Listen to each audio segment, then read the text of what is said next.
Eh, Bantwana benkosi sekuphamini songena shortly kodwa abantu bangabe requesta nje. Songena khona manje.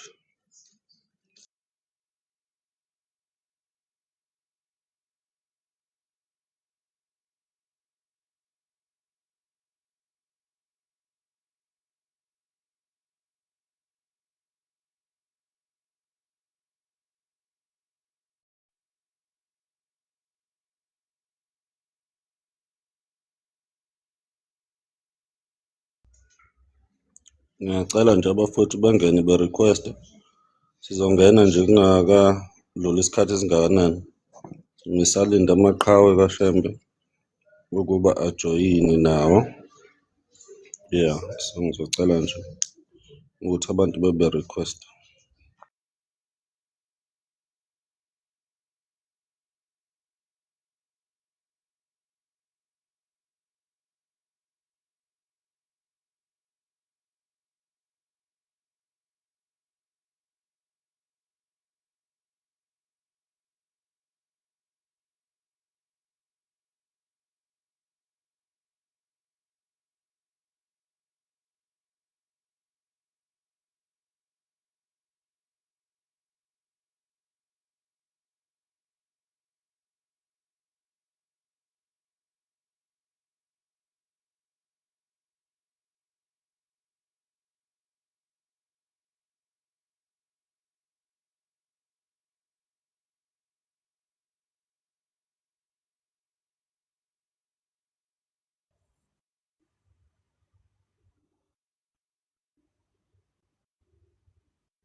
Alright. Bantwana bankulunkulu, ngixole ngedelay. Ngisalinde abafowethu. Kodwa-ke singabe siqala. So, ade sigcinile ukungena ku-live. Ngicela ukubingelela kusiso lapha NGC 23 ngithemba ukuthi uyaphila. Ade sigcinile ukungena ku-live bekuwumhlangano kaMeya eMkhaydeni. So umhlangano uvaliwe kule weekend sisuka kuyona. Nezinto ey'ningi-ke ezinye izimo ey'vimbayo ukuthi sikwazi ukuthi singene ko-live bafowethu. Ezenza ukuthi singalitholi ithuba lokuthi singene ko-live. So ikakhulukazi uma kuwumhlangano ngoba kuyatravelwa kakhulu ukuthi siye eMkhaydeni ngoba umhlangano ubukude nje besitravela. So isikhathi asisitholi kahle kanti ngesonto nangoLwesibili nangoLwesine kusuke kuyi-practice yomgidi eKuphakameni. So ngalezo iy'nsuku suke abaningi bethu bekwi-practice yomgidi eKuphakameni. So kuba yinto enjalo. Sigcina singalitholi kahle ithuba lokuthi ukuthi sivule o-live.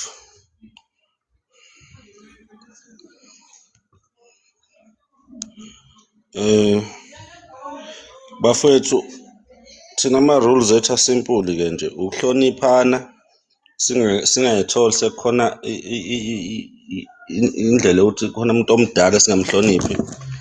Be it ukuthi sihambisana naye noma sihambisane naye, ama-rules ethu alapho nje. Uma sikhuluma sigcina inhlonipho, noma nokhuluma nathi futhi ugcina inhlonipho. Siyazi ukuthi kunabanye abantu ababukelana phansi ngokwamahlelo okukholwa kobuNazaretha. Kodwa nje uma sizama ukuhloniphana nje kule ngxoxo yethu, ngiyokujabulela kakhulu lokho. singayithuki sesidelela abanye abantu noma abanye abaholi njalo njalo. Ngisalindile njalo ukuthi abantwana benkosi yasePhakameni bajoyine kodwa nje ukukhuluma ngendaba yenkosi yasePhakameni into nje eyindida yabo nje le ncwadi le ngiyifake la incwadi le ekhuluma ngendaba yakho Shembe yezinye zemiqulu yemibhalo zenkosi uMqalo Wendlela eyanakhuza eyayishiyile inkosi uPhasha ehlanganisa zaba yincwadi. Ngiyithengile-ke isekhona ile phesheya izofika ekupheni kaJuni sike siyibone i-content yayo ukuthi ithini. Sine-problem yokuthi ubuNazaretha buchazwa ngey'ndlela ey'hlukene njengamanje abusachazeki ngendlela eyodwa ikakhulukazi nje kule context le yokubuhlobanisa nendaba yeBhayibheli nendaba yenkosi uJesu.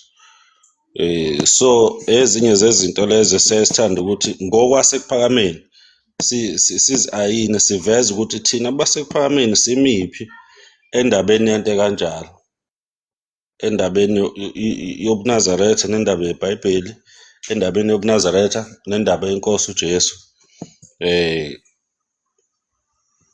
ngokwenkolelo yaseKuphakameni. Kufanele lokho umuntu akwazi ukuthi akucacise ukuthi not that sizo disrespect abanye abantu ukuthi bakholelwa kuphi, kodwa thina sifundiswe kanjani eKuphakameni ngendaba yeBhayibheli nangendaba yenkosi uJesu.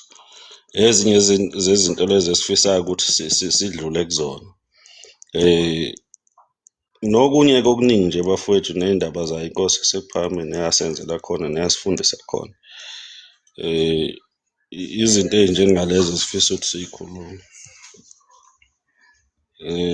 Mhlathi mfowethu uma ungakwazi ngicela ujoyine ngazi noma ngeke ngazama ukukufonela mina ukuthi ngifuna sikhulume le ndaba. Ngicela umfowethu ajoyine. Kodwa-ke nje ama-rules lawo bafowethu simple nje. Sizame ukuthi sihloniphe sihloniphane, sihloniphe nabadala, sihloniphe nabaholi njalo njalo. Cha, ngingabingelela udadewethu, angazi noma udadewethu noma umfowethu lo laphaya.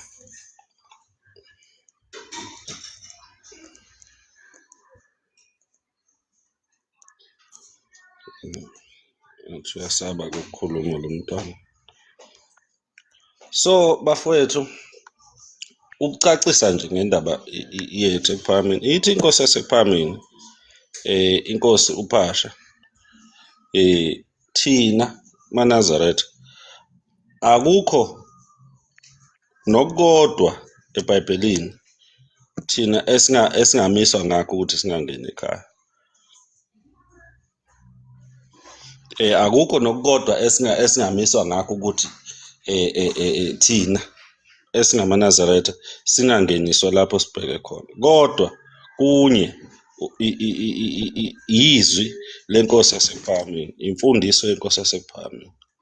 Lokho inkosi eyakubekayo kithi. Manje not that iBhayibheli asilisebenzisi, siyalisebenzisa iBhayibheli ngoba liyincwadi equkethe iy'mfundiso ey'ningi ezinhle ey'sebenzisekayo empilweni. Kodwa hhayi ukuthi ukukholwa kwethu konke kuncike eBhayibhelini. Thina baseKuphakameni sifundiswa kanjalo. Nkosana njani mfowethu, wangena wacasha ezansi?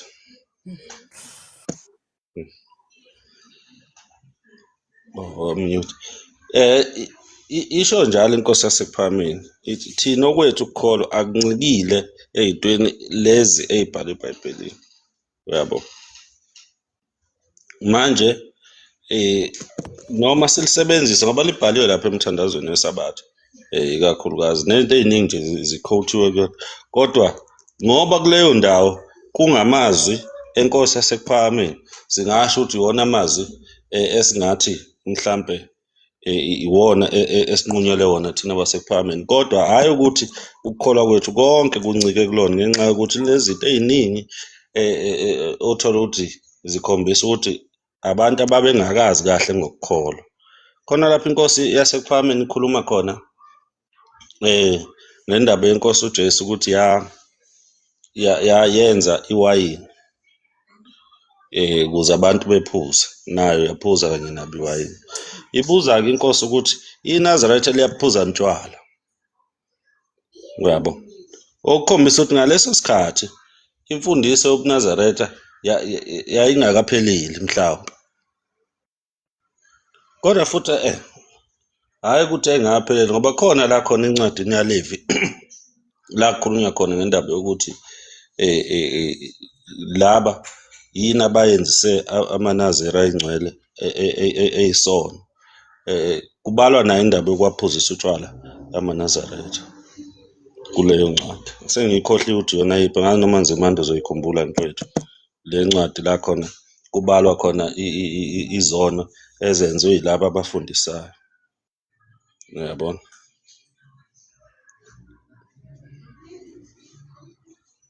Ngazi noma ileyo ncwadi iBhayibheli lami ngani. So kuney'mfundiso ey'khombisa ukuthi laba bantu ababhalwe lapha eBhayibhelini babengakaqondi kahle ngendaba yobuNazaretha, uma ngabe babe ngamaNazaretha. Kuney'mfundiso ey'njalo. So la ePhalameni yingakho thina singeke size sinakhuzwe sijajwe nemfundiso eyayingaphelele ngobuNazaretha obuphelele, le mfundiso elapha eBhayibhelini. Okwethu kunomehluko kancane ukhona. Siyacela ukuyigcina le ncwadi, ngicabanga ukuthi incwadi kaLevi.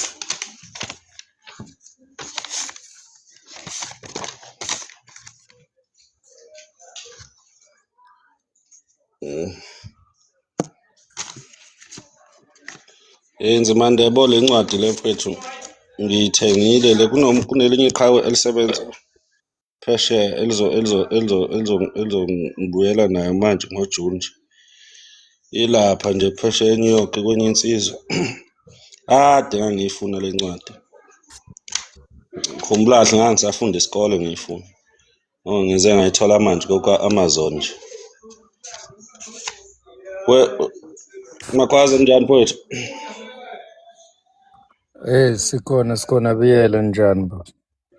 Sikhona. Uwena owufunda le ncwadi yakufundisa yona inkosi lapha, kanti kwakuyincwadi kaLevi enkonzweni yabantwana la ikhuluma khona izibuza ukuthi inkosi uJesu yayiNazaretha kanjani, ikhuluma ngenxa yezono ezenziswe amaNaziri. Kwakuyiphi leyo ncwadi asayikhumbula? Ngisayicinga la.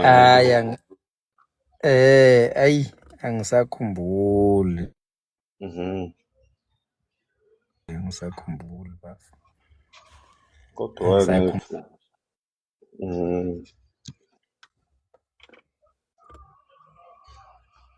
ayi angisayiboni kahle, kodwa into ebengizama ukuyichaza ukuthi imfundiso le ekhona eBhayibhelini noma okuningi kukuhle, kodwa imfundiso engaphelele ngendaba yokukholwa lokhu-ke kwaseNazaretha, kuningi okungekho khona.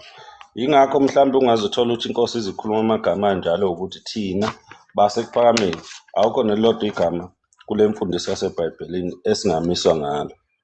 Yilokho ebengizama ukukuveza. Iyona Nzimande mfethu, umuntu useze wayithola intsha noma ingakafiki-ke lo mfowethu ade engishuthela nje yona manje le, imade ebuyela manje laphana phesheya, uthe uzoyiposa, uthe uzoyiphathisa enye insizwa yakwaDuma, izofika nje ungakapheli uJuni la.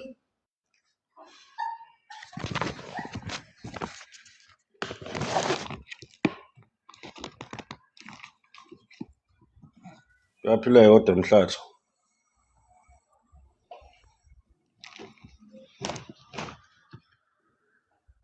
Bafethu ngani noma bangizwa yini?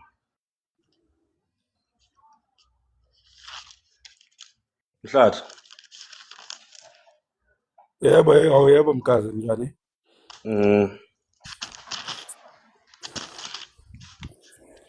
Cha le ncwadi ngicela kwakuyincwadi kale. Kona ngisangiqinile kancane kodwa-ke ngizokhululeka khona amandla mkazi. Angikhulumi ngendaba yaMary mfethu, khona enye incwadi. Okay, kodwa ngizobuye ngiyicime ngoba manje inkinga ifoni la enye ayikho la kimi. La engikwazi ukuthi ngibheke khona. Kahle kahle ifile enye ifoni le. Kodwa-ke ilokho nje la ekuphakameni hhayi ukuthi sithi mhlampe yaze yasho kanjalo inkosi yathi ayisho ukuthi inkosi uJesu iyayiphika ngokuphelele. Ngaze kugcine kungasazwanwa la kuthiwa inkosi mhlampe umhlubuki noma kunjani. Yathi hhayi ukuthi yona iphika uJesu, uyabo.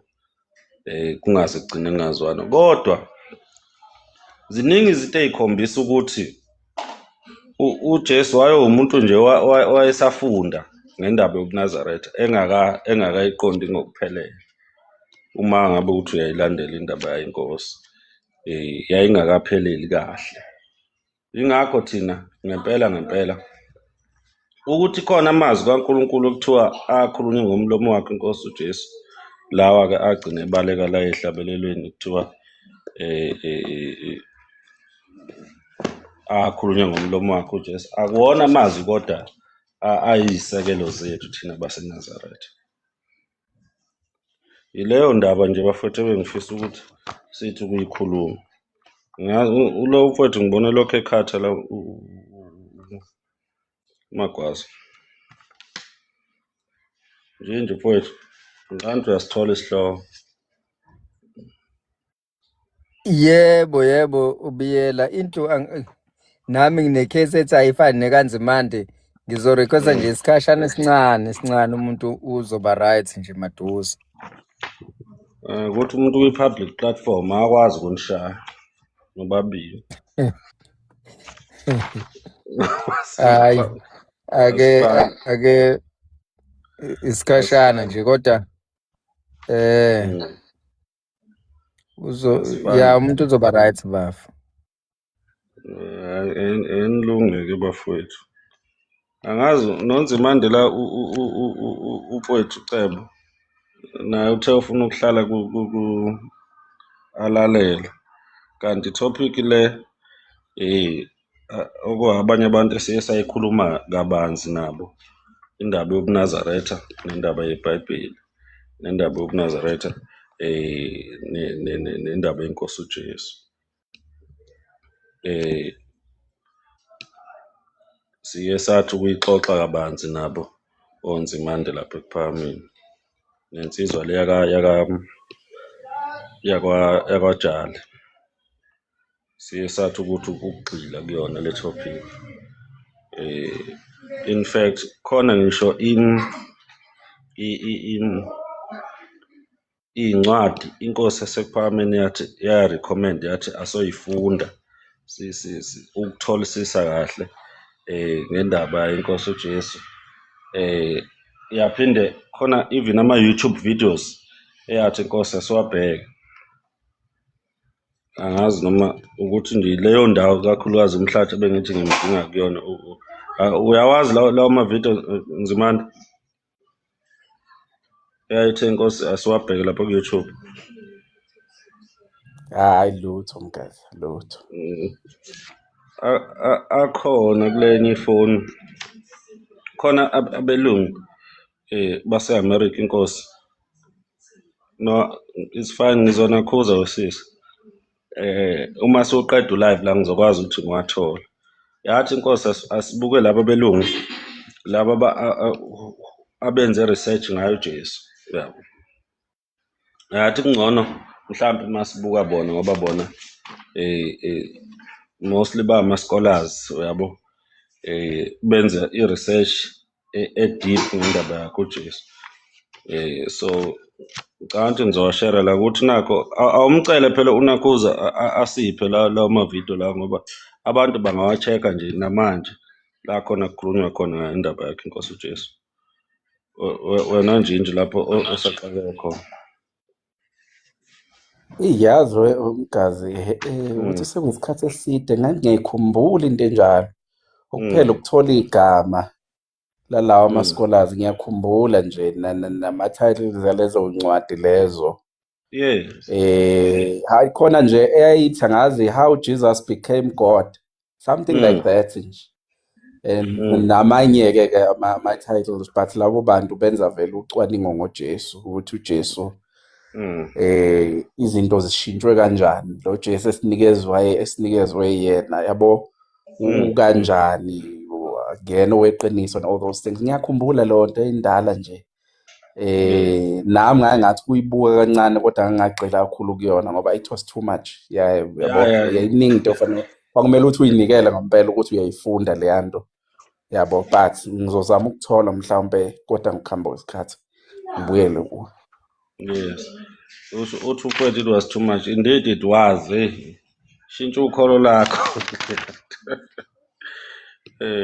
No, even those books, because you can able to go with Google and print amalokhuza ama-incwadi lezi zabo ama-PDF lawo. Hey, the lots, they're so thick ngale ndlela yokuthi kumele ukuthi ufunde uqede uphinde ufunde enye futhi kanjalo because they go deep and bequote iy'ncwadi eBhayibhelini bephinde bekutshele nangenye history engekho encwadini. Engekho eBhayibhelini. Befocuse kwezinye iy'ncwadi ezindala ezingekho eBhayibhelini but ezayikhuluma ngendaba ezinye zazibhalwe even before iBhayibheli libhalwe but ezayikhuluma indaba. Yabo nje kuningi la ubona khona nawe ukuthi hayi ngempela khona ethi Jesus misquoted, something like that.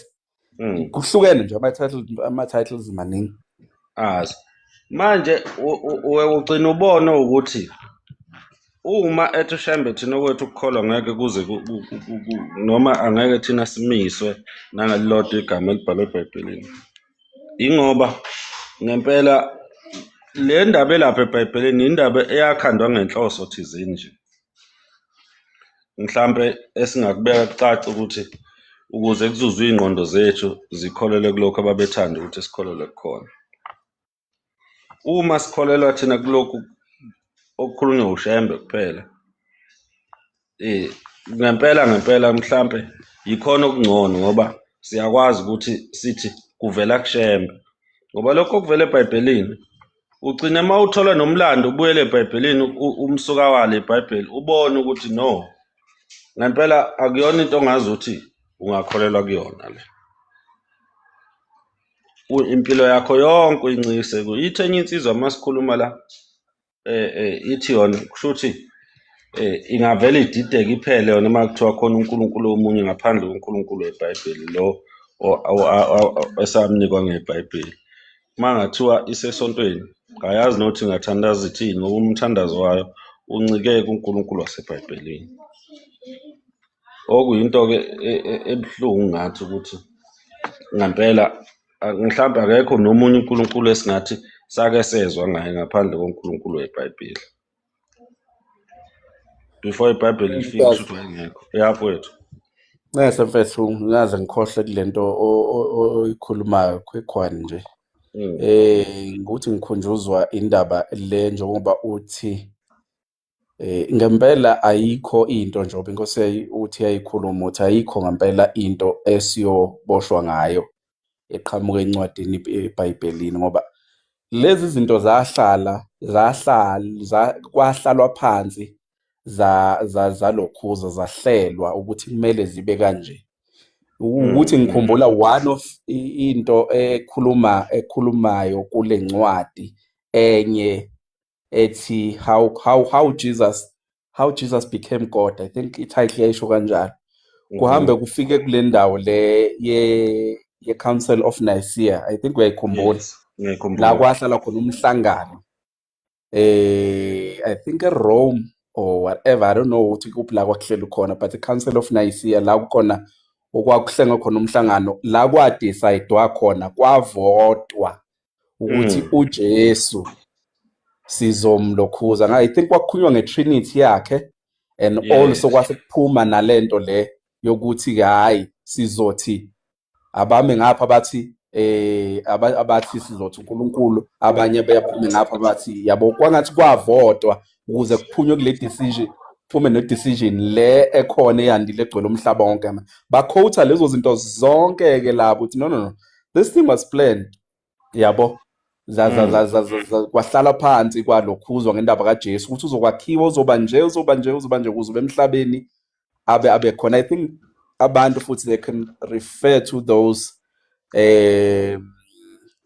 things lezi engishoyo mase umuntu acheck-e nje mhlawumbe ku-Google athi Council of Nicaea, ngizobhala la kwilokhuzeni, uzoyithola yonke mhlawumbe leyo information kuyenzakalani kulowo mhlangano loyo, ukuze kuphume lesinqumo sokuthi lo Jesu lo esamnikeziwe uJesu okhandiwe, akuyi uJesu weqiniso, wakhandwa, ekhandwa ngokuvotwa futhi ukuthi asivote, kwavotwa, kwaphakanyiswa izandla, kwavotwa, kwama ku-decide ukuthi hayi sizombeka kanje, uzoba nje emhlabeni and all those things. There's a lot, ama-contradictions akhona kuyibhayibheli nje lilodwa ukuthi there are lots of contradictions. Bayawabeka-ke laphana kulezi y'ncwadi, nakhu kukholwe kuphi-ke.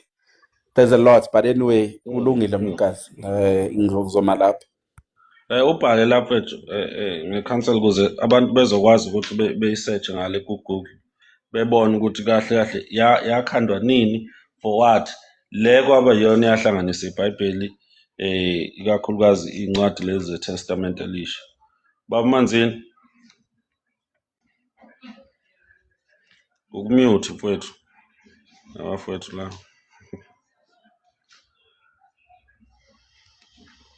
Akaboni ukuthi ukumute nje Manzini akaziboni ukuthi ukumute la. Ninjani na? Siyaphila mfowethu, njani kodwa? Sikhona. Cha, ngiyayibona ukuthi ngemnyuthi ngisabathe ngiyatokoza, yangibuka nje.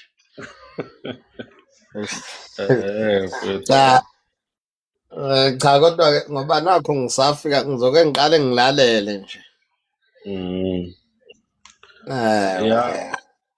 Ya mfowethu, besikhuluma nje ngendaba yobuNazaretha kodwa nendaba yenkosi uJesu nendaba yeBhayibheli. Ukuthi inkosi yakhuluma amagama ethi akhona elilodwa igama thina eliseBhayibhelini esingaboshwa ngalo. Lilodwa igama esingaboshwa ngalo, amagama lawa akhulunywa inkosi yasePhalameni uShembe, hayi lawo eBhayibheli. Yabona, sesiyachaza-ke nendaba yawo, umsuka wayo indaba yeBhayibheli, njengoba nangu mfowethu ebhala la i-Council of Nicaea okuyiyona eyasipha lo Jesu ngendlela okwenzeka ngayo, uyabona. Nje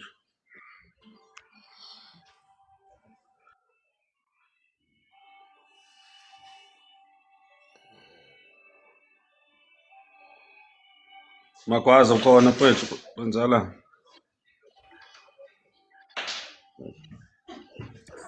Hey, Biyela, nabo bonke nje esikanye nabo njengamanje, ngicela ukuphinda ngibingelele. Yebo mfowethu. Hey, cha, mhlawumbe umuntu engezukwazi kakhulu kodwa ngifisa ukuqala Angazwenzi njani mike, angathi uyahlehla kwimike.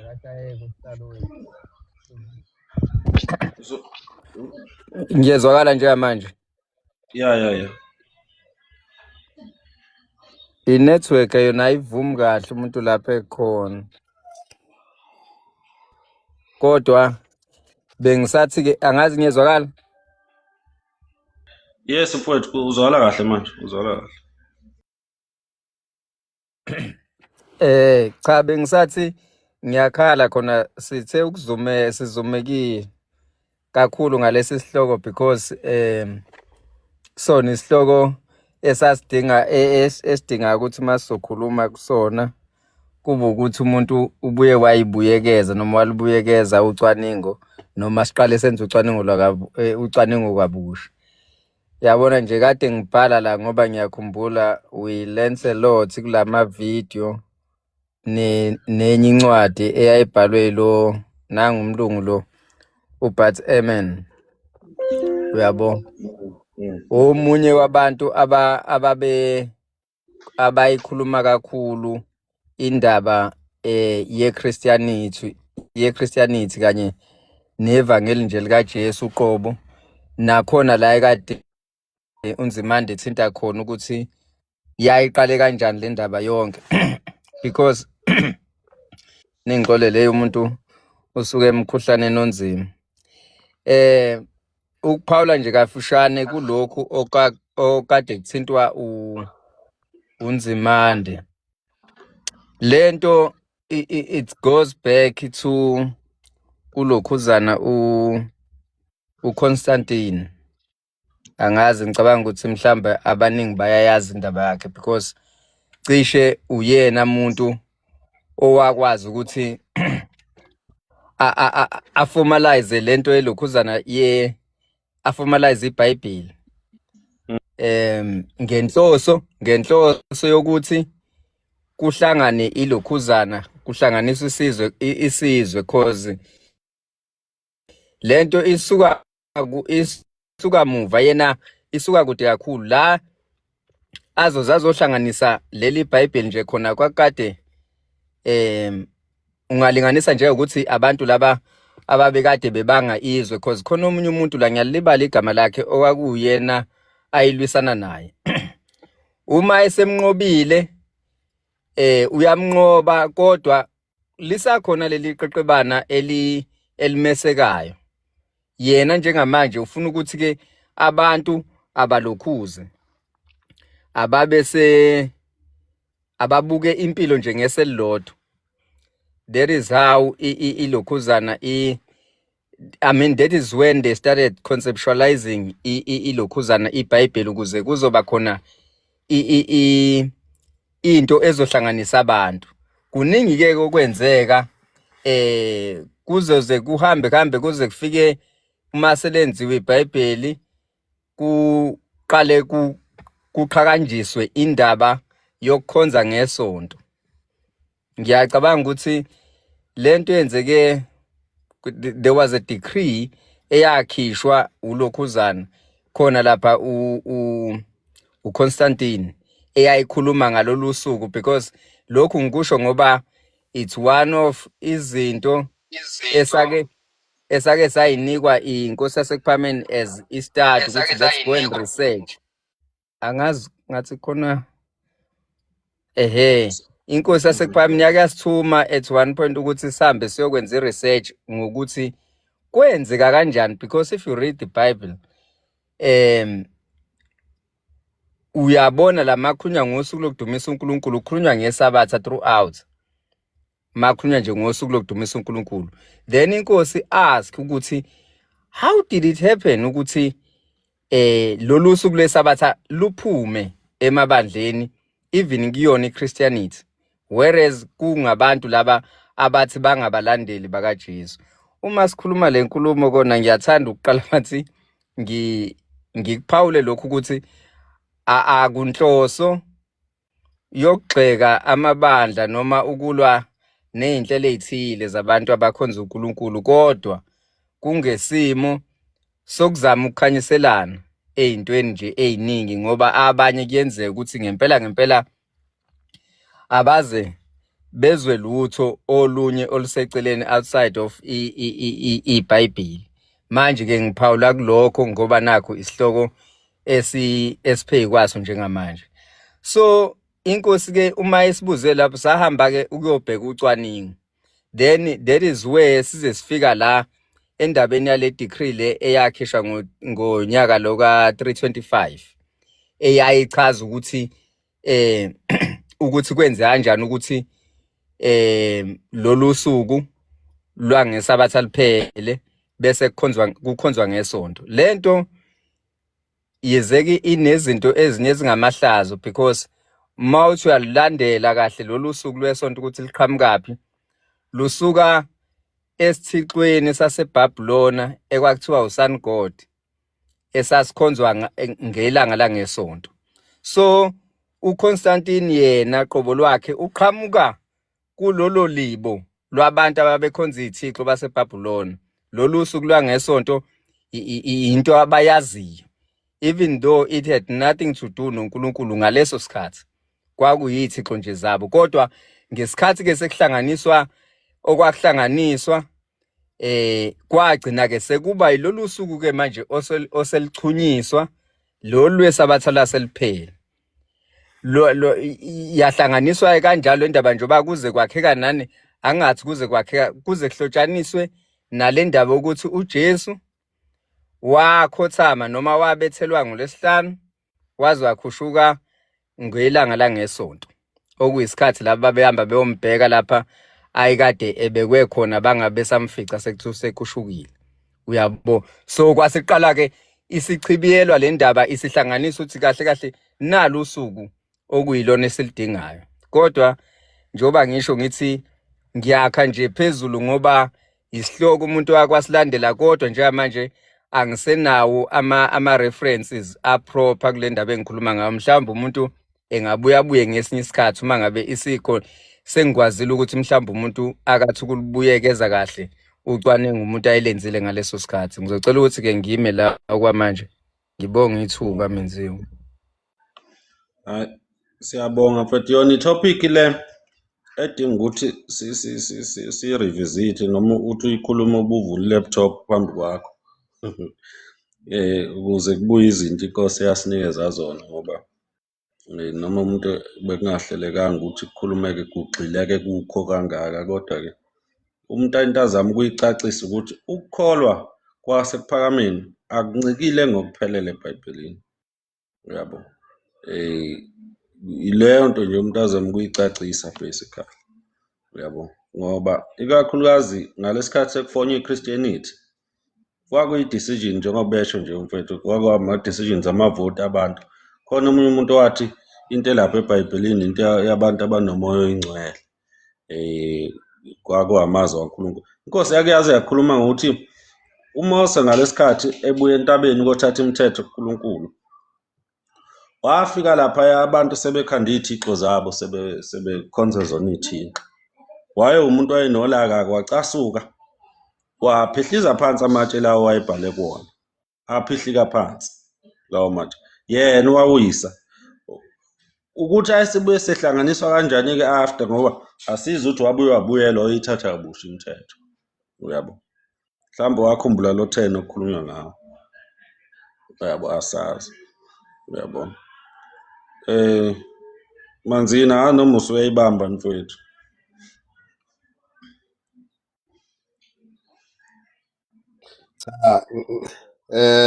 Ngiyayibamba noma-ke mhlasimpe kule okukhulunywa ngayo iba yinhle into ma uyikhulume ube nama-reference terms ngokwesimo nangokwendlela thina bantu esicabanga ngayo, because uma sikhuluma kanje sikhulumela ukuthi mhlawumbe isize nomuntu osuke kade engayinakile ezinye zezinto. Asikhulumeli thina bantu basekuphakameni ngoba thina masiphethe isihlabelelo kusuke kuphelele kuthina. Masiphethe izwi likaShembe liphelele kuthina ngoba phethe izwi likaShembe liphelele nakho sengizizwa. Thina uShembe simbona ngezinto ey'ningi asibiza ngazo, ngoba inkolo kaShembe ifike sekukuningi bese kukhona kwafakwa futhi ngey'ndlela ey'julile okwafakwa ngazo emakhanda abantu ukuthi bekholwe ukuthi lezi zinto ziyizona. kodwa ngemisebenzi ethile namandla uShembe asibiza ngayo iyafike iyakushintsha konke lokho emakhanda ethu senela ukuthi ngempela uShembe uvele ezulwini. Bancane abantu abangathi bangamaNazaretha ngokuthi bashunyayezwa ngamazwi base beyalandela. Silandela ngoba salashwa ngezinto ezazi siphethe uShembe wasilapha sangamaNazaretha. Nesaziyo futhi ukuthi uma sisuka kuyena ukusuka-ke kuShembe kusho ukusuka emthethweni yakhe not ukuthi kuyena isiqu sakhe, ngoba nanjengoba sila emakhaya sikhona siphambi kaShembe ngokwemthetho asiphathisa yona. So uma sisuka eduze kwale mthetho siyazi ukuthi lezi zinto uShembe ayesikhiphe kuzona ziyobuya futhi zisibambe.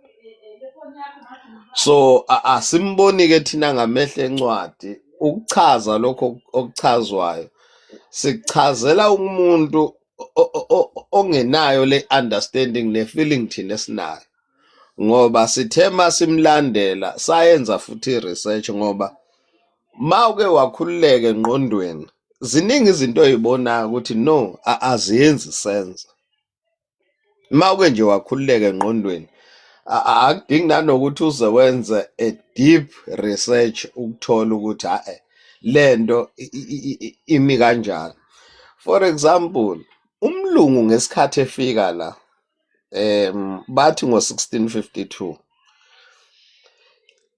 inkolo noma umkhumbi owafika uphethe inkolo okwakuthiwa yayizosikhulula isibonisa uNkulunkulu. It was a very same mkhumbi wawuphethe isikhalo okuzosibhubhisa.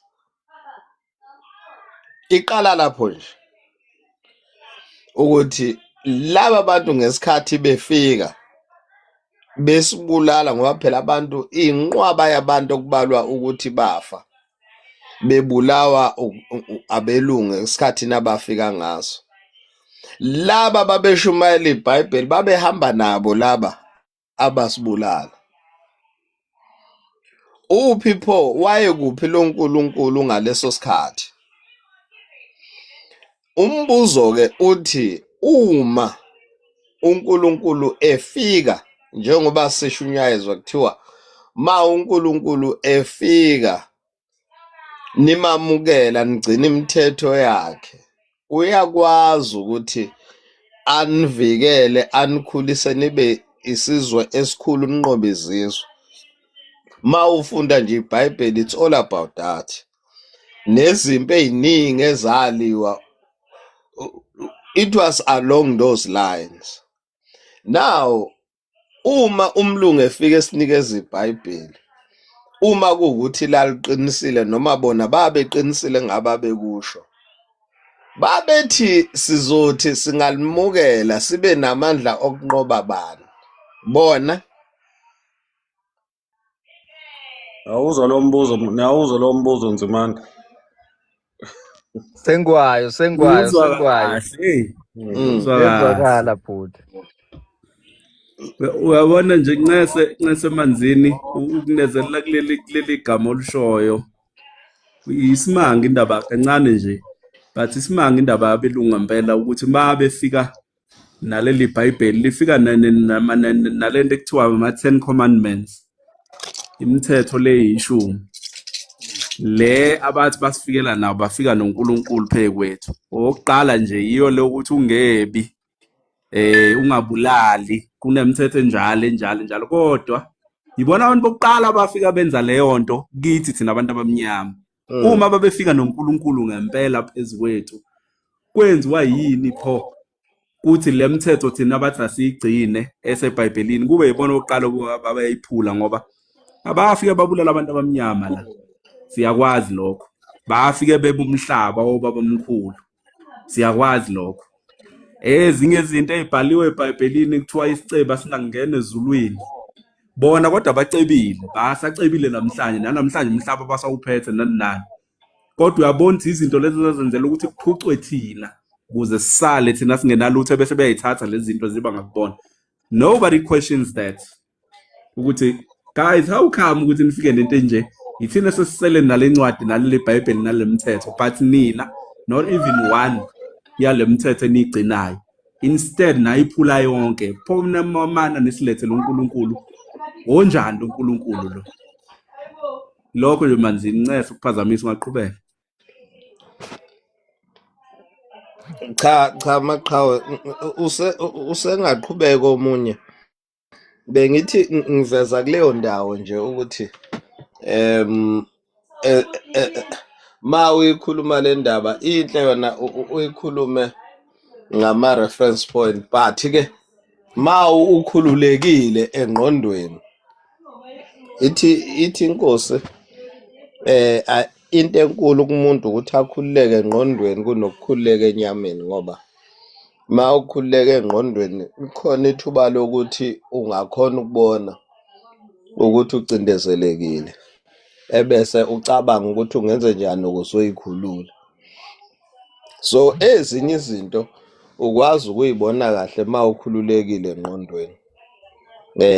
Uyakwazi ukubuza imibuzo efanele, uyibuza imibuzo efanele ngaphambi kokuthi uyamukele into, ngoba le nkolo ngesikhathi ifika ngesikhathi yafika ngaso akekho umuntu omnyama wayamukela. Kugcine kanjani pho ukuthi sigcine siyamukele njengoba sesiyamukela ngokwendlela okwenzeka ngayo? Siyabadinga abantu abakwazi ngathini aba-understanda ini mhlasimpe i-behavior yomuntu ukuthi kwenzakalani kumuntu. Uyabona belungu iyona nto abafe bayimasterisha ukuthi i-information idlula kanjani kumuntu to kumuntu iye izizukulwane ngezizukulwane.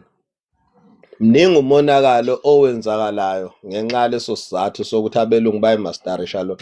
Bafika ne-TV adlala into kwi-TV, wayibuka whether uyayithanda noma uyithandi, it will be stored into your memory, which is contained into your DNA.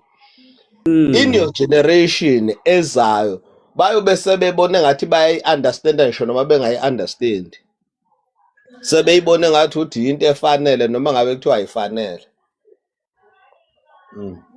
Yabo. So lezi zinto ke thina asinakile izinto esizibuka kwi-TV nani. Uyabona ukuqala kwalento amageyi angazi noma isenjalo. Ngiyaxolisa nje kube ngazuthi ngi-all over the show ukuthi ngizama ukukhanda isithombe sokuthi umuntu olaleleyo kwesinye isikhathi aliquestion ulwazi ayitshela ukuthi unalo, ukuthi ngabe ulwazi oluqinisileyo noma sekuyilento engishoyo ukuthi kukhona ukuyithola into uyithanda uyidefend kodwa ungayazi. Ma ungahlala phansi nawe uyibuza ukuthi lento engithi ngiyayazi iyona yini.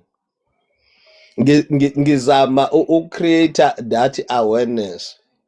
Uyabona kwekwa nesikhathi la okube kuthiwa khona ama shows oma soaphi kanjalo they must have ama gays. Uyabona kufanele kube khona izitabane lokhuzana. Kwakuyindlela leyo yokuthi generation to come zobe seziningi uyobe ungasakwazi ukuyicontrola, and leyo nto iyobe ingaphakathi kubona, ungeke wenze lutho ngenxa yokuthi wena you once saw it on TV.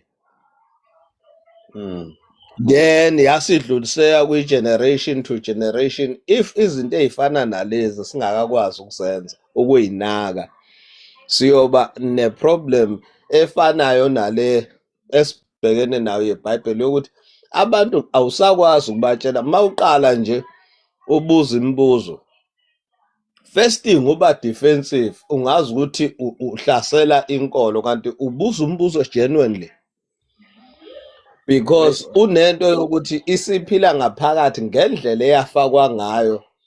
Baza belungu ukuthi bona yini abafuna ukuyi-achieve, because into eyayibalulekile ukuthi thina abantu sasi-strong ngey'nkolo zethu zase-Afrika.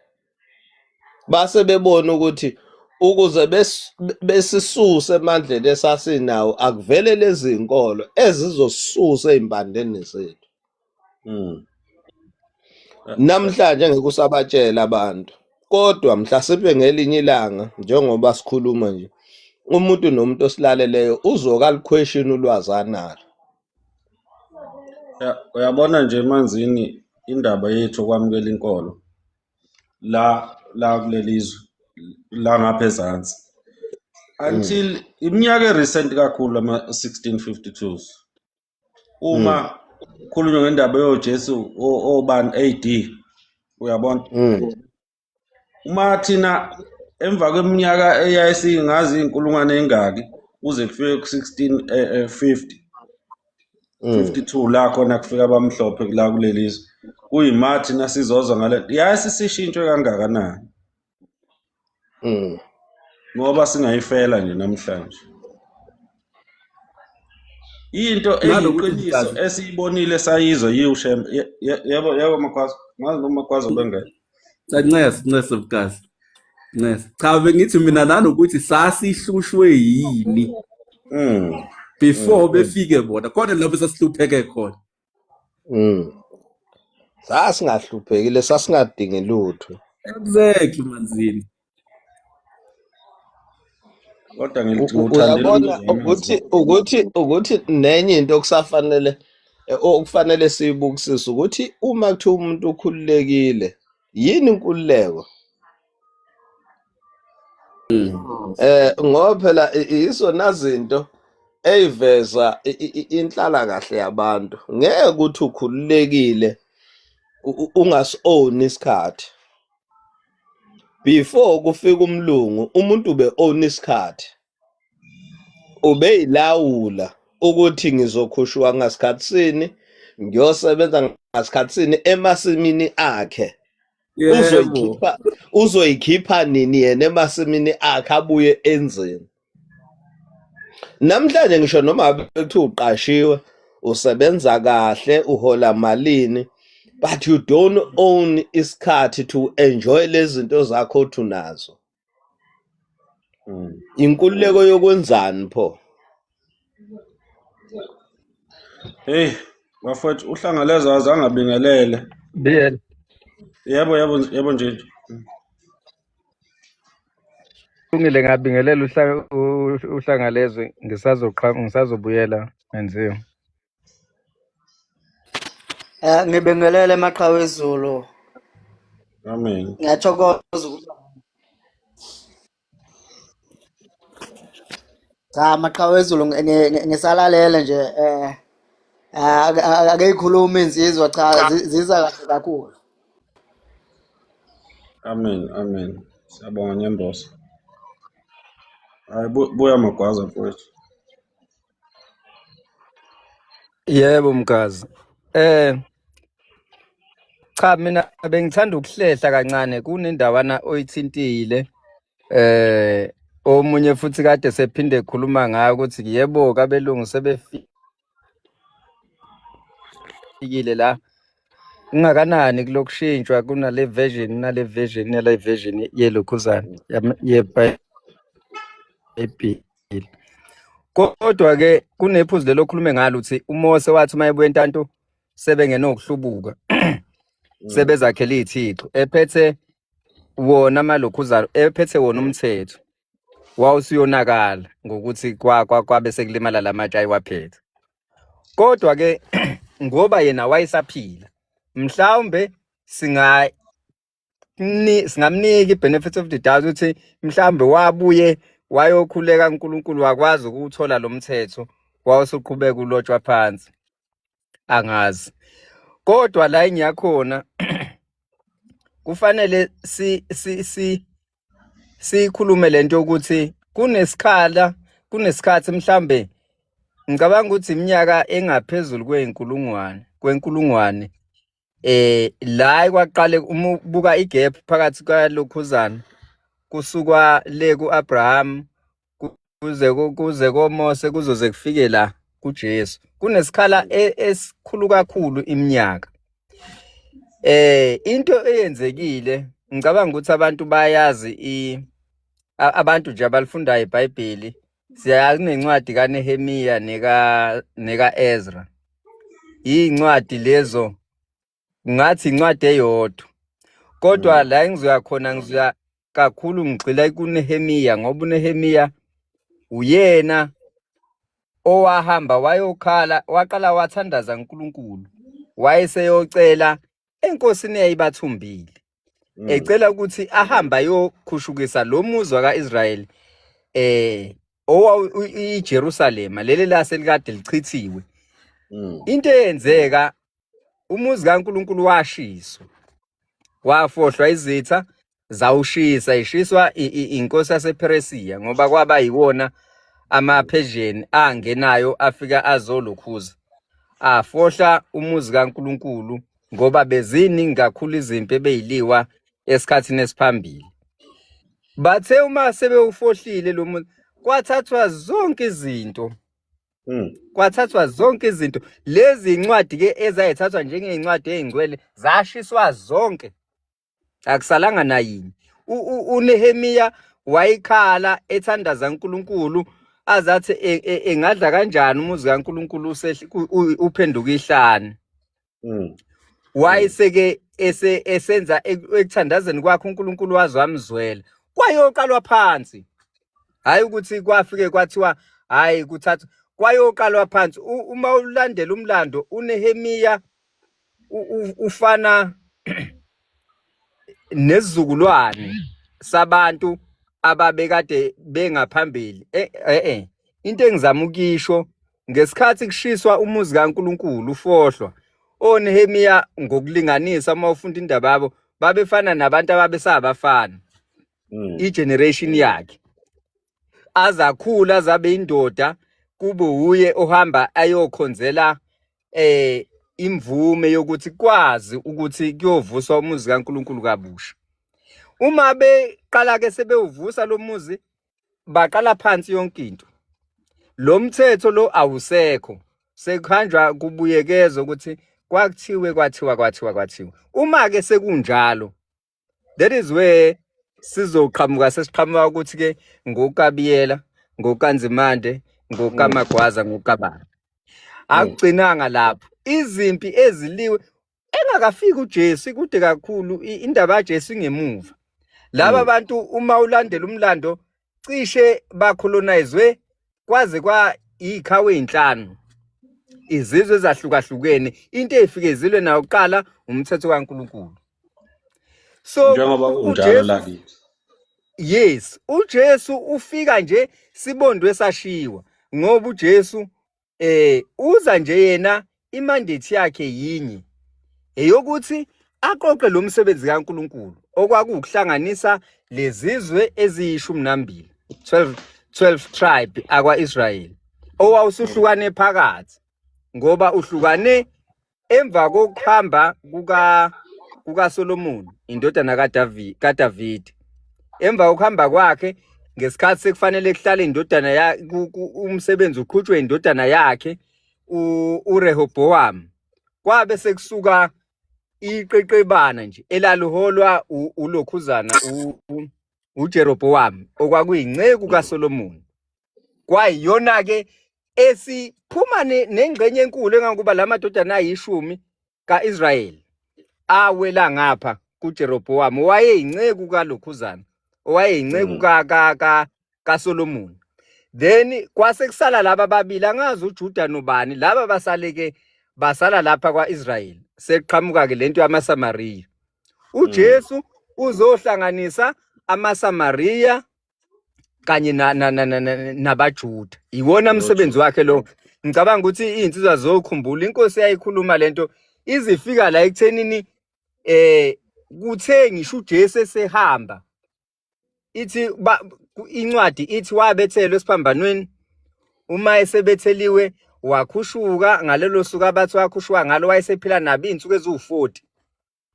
Kulezo insuku eziwu40 uthi uma esevalelisa esebatshela ukuthi uyahamba bathi mana usayobuyisela yini umbuso kaIsrayeli na ngoba babekade bethenjisiwe ukuthi umbuso kaIsrayeli usawubuya. Ukubuya ke kombuso kaIsrayeli kusho ukuthula phakathi kwalezi zindlu ezasey'gabeni ukuthi babuye babe yisizwe esisodwa ngoba egcineni they had a common enemy eyayingamaRoma ngaleso sikhathi okwakuyilapho kwaqhamuka khona uHerodi.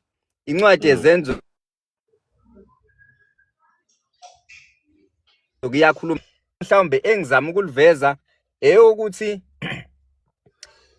indaba ifike kuthina isikade ihambe icwecwa ngoba iqiniso lalilahleke emuva kakhulu, lalilahleke phambili kakhulu njengoba kade ngikhuluma nje indaba kaNehemiya ukuthi uNehemiya waqala phansi wazochibiyela efika sekonakele kakhulu. Hayi ukuthi sekonakele, wawushiswe wonke umthetho kaNkulunkulu.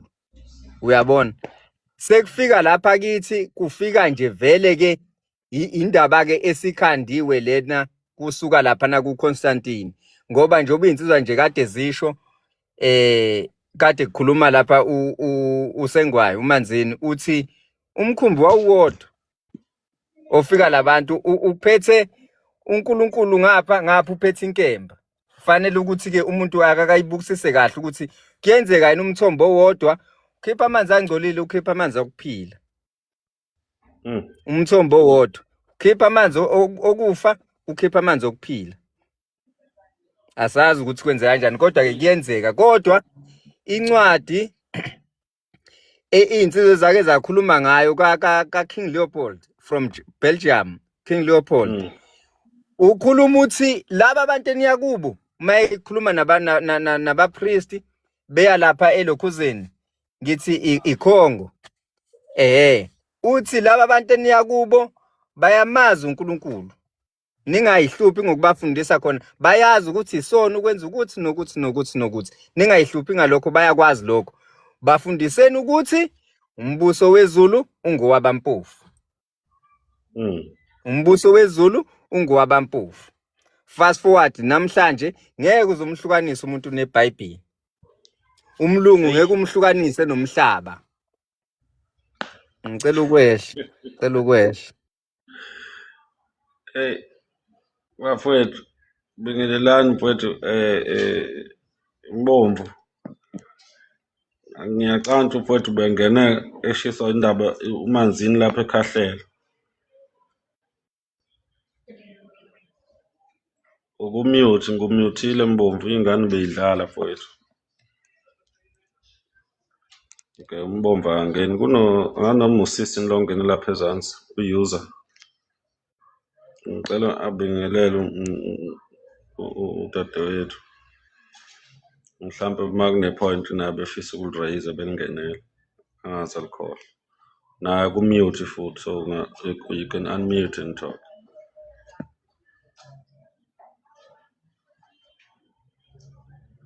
Hayi abafowethu shutha bakwazi ukunmute. Makhanya mfowethu.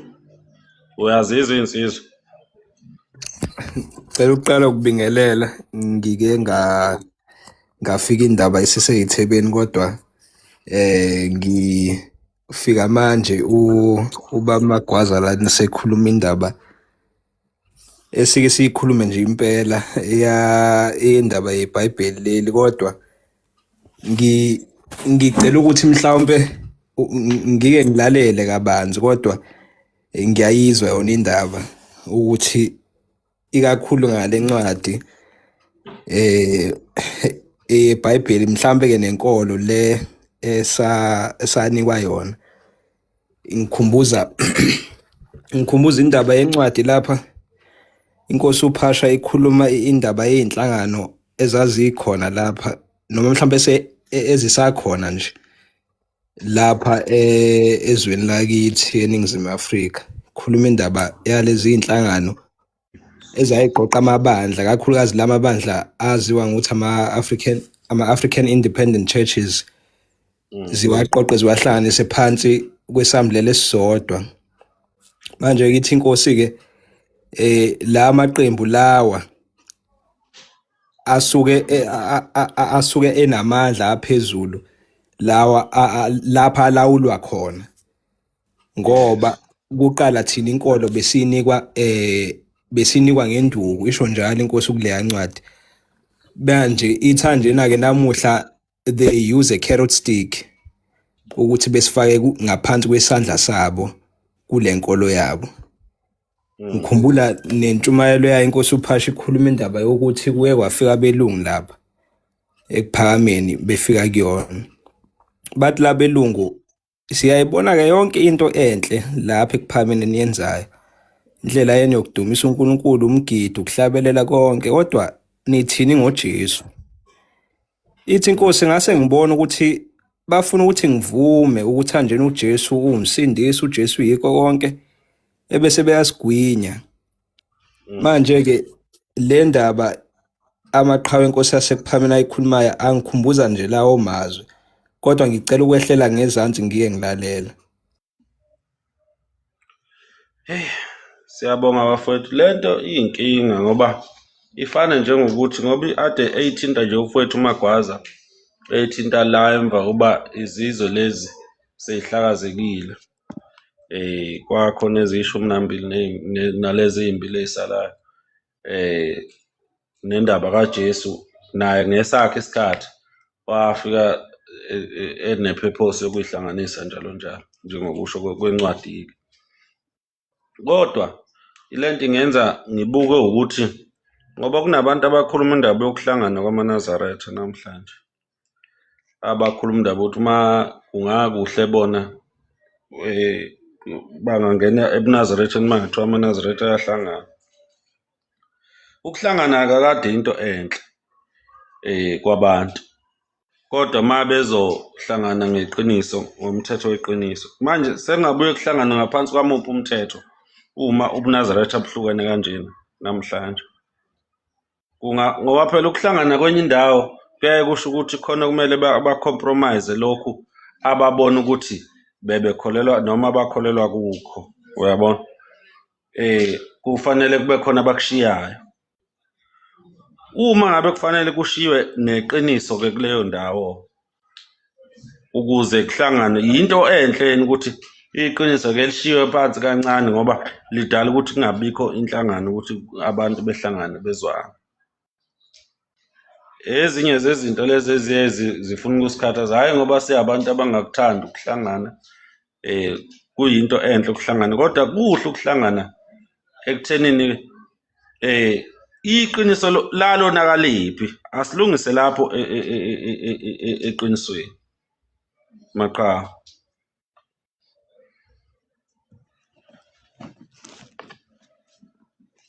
Ngenani insizwa. Mkazi, Leyo point nje. ngicela ukungena kancane.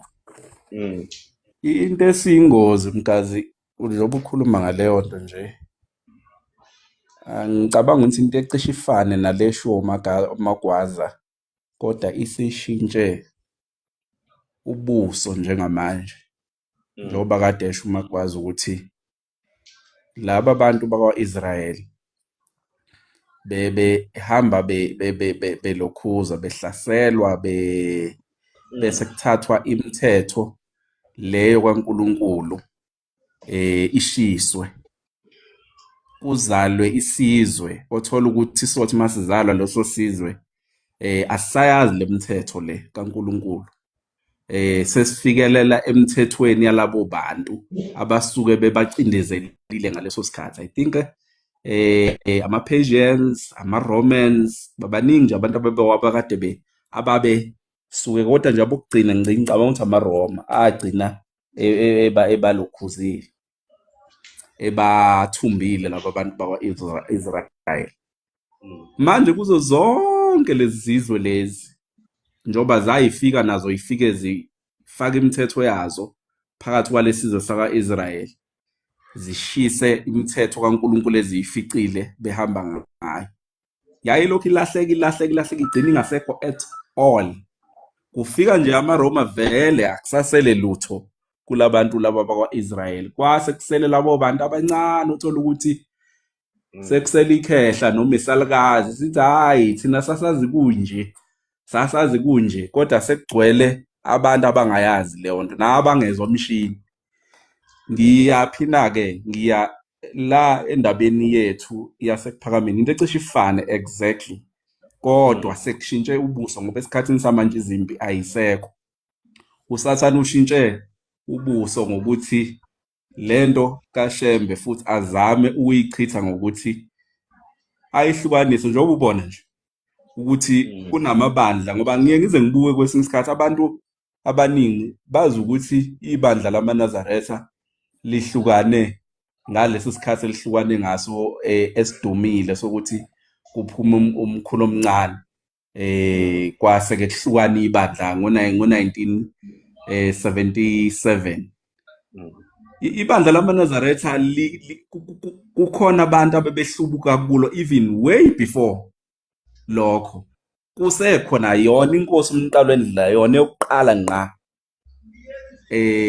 kuleli bandla lamaNazaretha eyaqala lobuNazaretha bebelokhu behlubuka abantu abakhona bomnqayi, omzobe, o-Ezra, baningi nje abebehlukubuka benza izinto zabo nabephuma bevula amabandla abo. Nawo namhlanje khona ompanza behlubuka benza izinto zabo eziphambanayo nendlela abayithole lana ePhakameni naba beyifundiswa uShembe. Manje uma uyibuka lento kwanda abantu namhlanje abangayazi imithetho kaShembe yeqiniso ukuthi yayitheni, ngoba sekwande abantu abahlubuke ekuPhakameni base bakha amaqembu abo bashintsha indlela ekwenziwa ngayo, bashintsha nala kade kuhamba khona uShembe sebehamba ngey'ndlela zabo nemithetho kanjalo.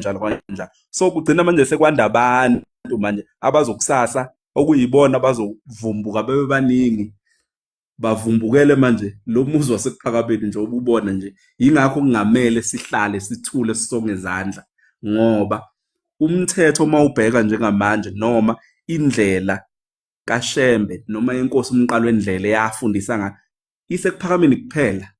Ungahamba waqede wonke amabandla uzoyibona lezo zinto engishoyo ukuthi baphumile endleleni ababeyifundisiwe besasekuphambili, because baphumile base bevula amabandla abo. Ngihlobanisa-ke nale ndaba le kade ishiwo uMagwazi ukuthi phambilini bekuba ukuthi bathathwa bathunjwe bafike beshawe kwenzeke bese umthetho uyalahleka kuzala izizukulwane kanjalo. Right now phuma abantu khona ebandleni likaShembe bevula amabandla abo ukuthi yeza umuntu hawu nakhu nala eGoli uphakama nangu sibanibani kuningi nje. Indlela usathane enza ngayo into ukuthi adukise umthetho kaNkulunkulu. So ngiba nalokho ukuthi akumele ukuthi sihlale sisonge izandla as much as sizibona sibancane thina bantu basekuPhakameni abasagcina ngendlela umthetho ngendlela uyenkosi uMqalwendlela nenkosi iLanga ngendlela ababesho. Kodwa uma sisonge izandla sithula sithi hayi ake sithuleni thina, bazosigwinya labantu laba kusasa yibona ababhala iy'ncwadi. Babhala iy'ncwadi namhlanje bawuthaphuthaphu, abanye batrenda ngapha kuma-social network abantu bazogcine bazibona, kanti abantu sebeyaduka uthole bayithanda indlela kaShembe kodwa sebeendaweni elokhuzile engesilona iqiniso, bese umsebenzi kaNkulunkulu uyonakala, bese isizwe singaphili ngoba lobo buNazaretha imbewu yokukhanya. Ayisho njalo inkosi uPhahla yathi amaNazaretha musana ukulala, ithi ningalali, ithi akusisikhathi sokulala lesi, isikhathi sokuba ngabe niyasukuma niyalwa nilo nilelo lobuNazaretha, ngoba ubuNazaretha imbewu yokukhanya. I-Afrika lokhuza iyokhanya ngalobuNazaretha. Uma nina nihlala phansi nisonge izandla, lobu buNazaretha buzophela. Ithi leli zwe ke lizosha, ithi lizosha leli zwe, abantu bazolo manje izinto ezikanjalo ozibukayo ukuthi okay. So bengidlula lapho nje bafowethu. Yazi ithi nina no-Southward wezwe ngena Mpangazethu. cha kukhona indawo lapho ethinta uNzimande indaba yokushintshwa kwemithetho mhlambe ukuthi uShembe wanyathela la ebese kuvela okunye ukuthi hayi uShembe anyathelanga la kwaba kanje. uShembe akakushongo ukuthi wakhuluma ukuthi nokuthi njengoba namuhla sesiyeke isizwe nje iy'nkulumo ey'ningi. Ngawuthi uNzimande uke wathinta nendaba yokuthi lokho okwenzeka 1977 kwase kwenzeka kaningana phambilini ngesikhathi senkosi uMqalwendlela. Inkosi nje ilapha eMkhaydeni ngalezi zinsuku ebehlangene ngazo ngoMeyi, kwase kukhona izwi elifana nalelo ukuthi le ndlela kaShembe asizwe, ngoba ilapha ke mina ngiyaye ngicabanga ukuthi nanendaba nje le ekaJesu kwezinye indawo igcina isingena kanjalo, igcina isingena kanjalo ngoba uShembe uthi uma efika lapha enyameni lesimazi ngayo uthi ufika kwihlanu, kodwa ukufika kwenkosi yaseKuphameni ngo-1910 ifikela vele sekuneminyaka nje kunenkolo esikhona lapha kuleli zwe lakithi, kunento abantu esebekholelwe yiyona. Kangokuba kukancane nje ukulandela uShembe, kodwa uthola ukuthi i-family history akukho lapho ehlangana khona ne-Christianity. Lento ke ifike engiyaye ngithola ukuthi ifike yabanga i-challenge kakhulu kwabantu bokuqala abalandela uShembe, ngoba uma beyibona le ndlela mhlawumbe khona lapho kungaze kuvume khona uma yethi uShembe ababhince, mhlawumbe akuvumanga ukuthi ayi uthi kodwa kuseyikho nje ngoba thina sifundisa ukuthi ukubhinca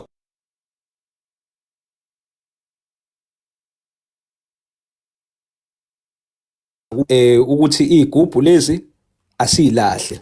Okuningi nje abantu kade befundiswa khona kufike nje bekuyinto ebingahambiselani nendaba kaShembe, kuyinto ebingahambiselani nobuNazaretha. Manje lokhu kudaleka kwalamabandla lawa, amabandla athi uShembe ubengahlabi impahla, kodwa umuthi uyezwa intshumayelo zenkosi ilanga ize yabuza kwenye indawo ithi ngiyabuza eManazaretha ubani wathi idlozi libi, kodwa namuhla uyezwa ukuthi kukhona lapho kuhambe kufike khona umuntu athi uthunywe inkosi ilanga, kodwa lento akayishoyo iya-contradicta ney'ntshumayelo zenkosi ilanga uqobo. Manje lento ufike uyibone ukuthi anjena kunendlela lapho umuntu afika ayithathe kaShembe, kodwa sengazuthi engashintsha lapha kuleya ndawo naleya ndawo naleya ndawo. Njengoba namuhla uhlane nolimi oluthi uShembe wayethunywe uJesu, ngoba le ndlela kaShembe umuntu uhambe ayibuka ayithande, kodwa abuke sengazuthi eyi kunganjani sishintshe lapha siguqule lapha nalapha ukuze le ndaba ihambiselane nalento esenhliziyweni yethu nalento esesiyifundisiwe. Bengithi ngicela ukudlula kuleyo ndawo nje. Uyabona Mpangazitha, Mpangazitha, uyabona kule nto ilokhuzayo nje, nangu Mpanza, ngiyaxolisa mina ngivele ngithi gaga nje, ngilokhu ngishona nangu Mpanza nje. Mpanza ukhule eKuphakameni, uyazi ngisho inkosi uMnqalo Endlela ifike abantu bengasabhinci, begqoka amasudu, begqoka othayi, kuthiwa ukubhinca, uma ubhinca uye esihogweni, inkolo eyayifike nabelungu leyo. Uthi uShembe cha, ukubhinca kwenu lokhu nakuthiwa uNkulunkulu, woza nalo ibheshu lakho. EmaNazaretheni bekubhincwa, naye ukhule kubhincwa. Inkosi uMnqalo Endlela igqugquzela khona lokho ukuthi ukubhinca ikona okuhle ngoba nakuthiwa uNkulunkulu, futhi ikhona inkosi ilanga khona la izikufakazele khona eBhayibhelini intshumayelo ithi ningahamba nikhohliswa lezi inkolo lezi ey'fike nabelungu. Yaze yavula incwadi yathi uyabona lokhu ukubhinca nikubhincayo, ukubhinca indlela kaNkulunkulu. Yaze yavula incwadi yiphi le ncwadi yokuqala eseBhayibhelini, nakhu nami sengikhohlwa incwadi yokuqala eBhayibhelini. Leyo ncwadi leyo uGenesis 3 I think verse bani, but lapho khona abantwana labo khona uAdam njalo noEva kade sebehlubukile emthethweni kaNkulunkulu. uNkulunkulu kade bayishiyela umthetho othile. Kukhona incwadi lapha inkosi eyikhothayo, inkosi ilanga ithi le ncwadi le ingubo yokuqala uNkulunkulu ayinikeza abantu emhlabeni ukuthi abayibhinqe, wabanikeza ikhumba. Isho kanjalo ithi uNkulunkulu wabembathisa u-Adamu no-Eva ngezikhumba. IBhayibheli laqala lalisho nje exactly ngezikhumba, elangamuva bese lithi ngeziphuku, kodwa lisho izikhumba. Isithi inkosi ilanga-ke, uma ngabe nilahlekile endleleni kaNkulunkulu, nilahleke kanjani? Ngoba nalo iBhayibheli lithi ingubo yokuqala uNkulunkulu ayinikeza abantu emhlabeni, abantu bokuqala ngokweBhayibheli kwaba zikhumba lezi eniy'gqokayo nina. Uma nilahlekile-ke endleleni kaNkulunkulu, uma ngabe kuthiwa-ke hhayi uyisudu nani nani, bayinikezwe ubani bona lowo siqu? Ngoba uNkulunkulu thina esikuzwayo la eBhayibhelini uthi wabanikeza iy'khumba. Ngiye endabeni yokuthi uMpanza zolo lokhu amavidiyo akhe mangasiwa-check-e nje awamumva nje futhi kulo nyaka mengaphosisi ukhuluma indaba yokuthi hayi indaba yokubhinca, indaba yasesogweni, akuyindaba abantu abangalokhuza abantu bakaNkulunkulu. Usethi vele mina nje ngisho esontweni ngisangapha lokhuzeni ngangakuthandi ibheshu, ngangalithandi nje vele, kanti uhlaleleni uzoyikhuluma indaba yebheshu ukuthi lento yokubhinca ayinasidingo, ayifunakali ezulwini, kodwa vele nje ngangalithandi ibheshu, ngisho ngisasonta, ngisho ngisakhula bengalithandi. Namhlanje usephikisa indlela kaShembe yena qobo lakhe uMpanzi, ukuze ubone ukuthi unedimoni kanjani. Hayi, Nzimande, ngiyaxolisa ndaba ezithe cha, kade uvaleka, ngicela uqhubeke ndaba ezithe ngizobuyela cha ngizobuya ngibuye. bengizongena ukuthi naye uNkulunkulu lo okukhulunywa ngaye lo waseBhayibhelini, iBhayibheli leli laqala lithi injobo yakhe igcwalisa ithempeli elakudala, manje Elisha selishintshile lathi umchilo wengubo yakhe, kodwa elaqala lithi injobo yakhe. Injobo kuyaziwa-ke, kukhulunywa kusho ukuthi ukubhinca nakho lokho. Benginezela nje kuleyo ndawo Nzimande. Qhamuka Magwaza mfowethu. Yebo. Cha, njengoba insizwa ayikhuluma nje ngiyacabanga khona ividiyo kade umuntu eyibuka nje la ey'nsukwini noma izolo noma kuthanga yamaNazaretha, bekuvela omama kakhulu. Uyabona ukuthi abakhokheli laba, kodwa bebehlabelela igama laseKuphakameni. Ngiyalikhohlwa ukuthi lithini Nkosi yami, ngoba ikhona inhlamvu engiyizwile ngabona hawu igama lakithi leli, babhince nje njengabaseKuphakameni omama bakhona, kodwa iyona izayona. Ma ubuka nje umgqiqo okuhamba kokuhlabelela na kushesha iy'nyawo izayona eziyishaya zangoma, uyabona ukuthi yahamba lento yayiveza-ke manje ukuthi hhayi isilawulwa ngokaMnqayi, ngoba abantu bakaMnqayi laba umutresa kahle laba lokhuza khona. UMnqayi kwakuwumntwana mazibulo kaShema, uyabona. So angazi bafowethu, kodwa nje izwi ebengifisa ukulikhuluma linye kuyo yonke lento, ngoba ngiyazi ukuthi bakhona abantu mhlambe even khona la kulo live abalalele, mhlawumbe abanye kusasa bazoyizwa le nkulumo, kodwa engikwaziyo noma engifisa ukusho ukuthi noma ngabe kunjani maqhawe namaqhawekazi singasabi, ngoba umlando uthi iqiniso liyintandane, hlale nje liyintandane. Incwadi yoMshumayeli ithi akukho kusha enisawubeni kubone. Inkosi uPhashi yayifakaza leyo ndaba entshumayeleni yayo angano 85 noma 86, ithi akukho kusha enisawubeni kubone emaNazaretha, ithi lokho kwenzeka yikho kusawubuya kwenzeka. Abanikela ngenkosi yabo basawubuye banikele ngenkosi yabo. Engiqonde kukhona yikho lokhu ukuthi bafowethu sengathi singaba nesibindi ekukhulumeni le ndaba. Ukhona omunye oke wakhuluma wathi inkosi yathi nina inini eniphathisa ukukhanya, niyoba ukukhanya, nifana nosawoti wezwe. Kunjalo nje. And in that process, noma ekubeni lokho uNkulunkulu ayethanda ukuthi sibe yikhona, kuyohlale kusibeke ebutandaneni. Uyabona sengaze lento ngazitshela ukuthi uphawu olukhulu ongase ubheke kulona uma ufuna indaba kaNkuluNkulu noma ufuna iqiniso nje lilodwa.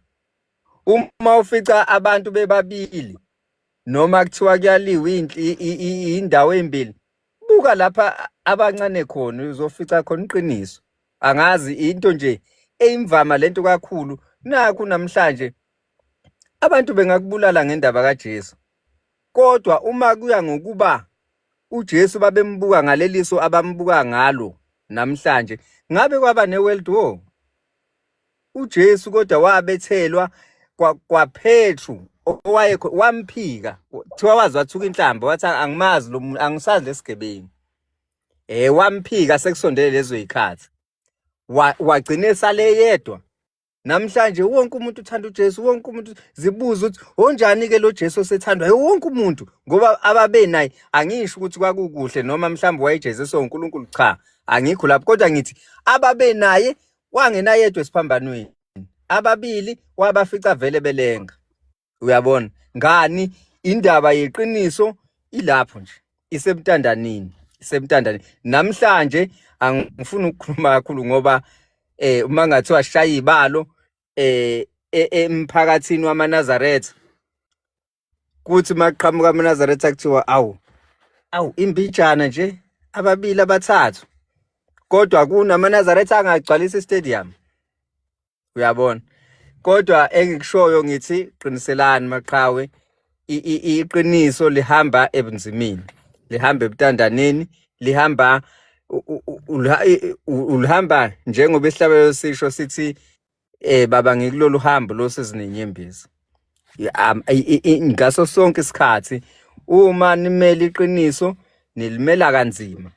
Bonke abantu ngisho laba basuke bezokhishwa odakeni basuke bekhomba niyaphi.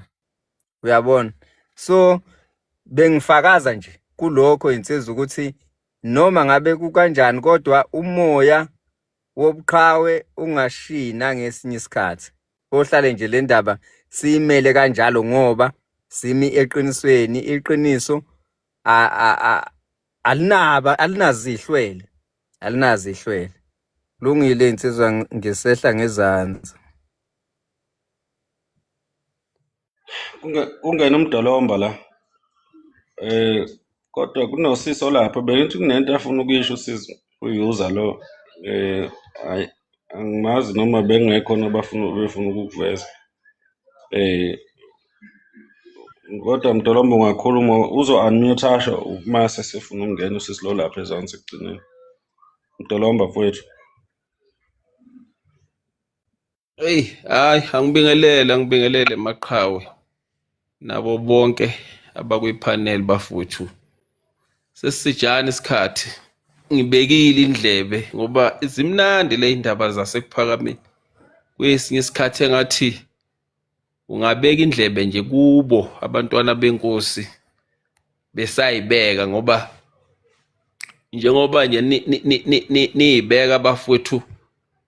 Ngingenela ukukhuluma uNjinji uSambane uthi ke nabo abafundi bakhe uJesu bamphika, kodwa namhlanje kuchwaza ngayo indaba kaJesu. Akucala ke lelo ngoba indlela kaNkuluNkulu vele iya ngokuthi ubizwa ngakuphi, kodwa ke naye uqobo lwakhe sho njalo usithi naye wamphika ngoba wazi wathi uNkulunkulu wami ungishiyelani.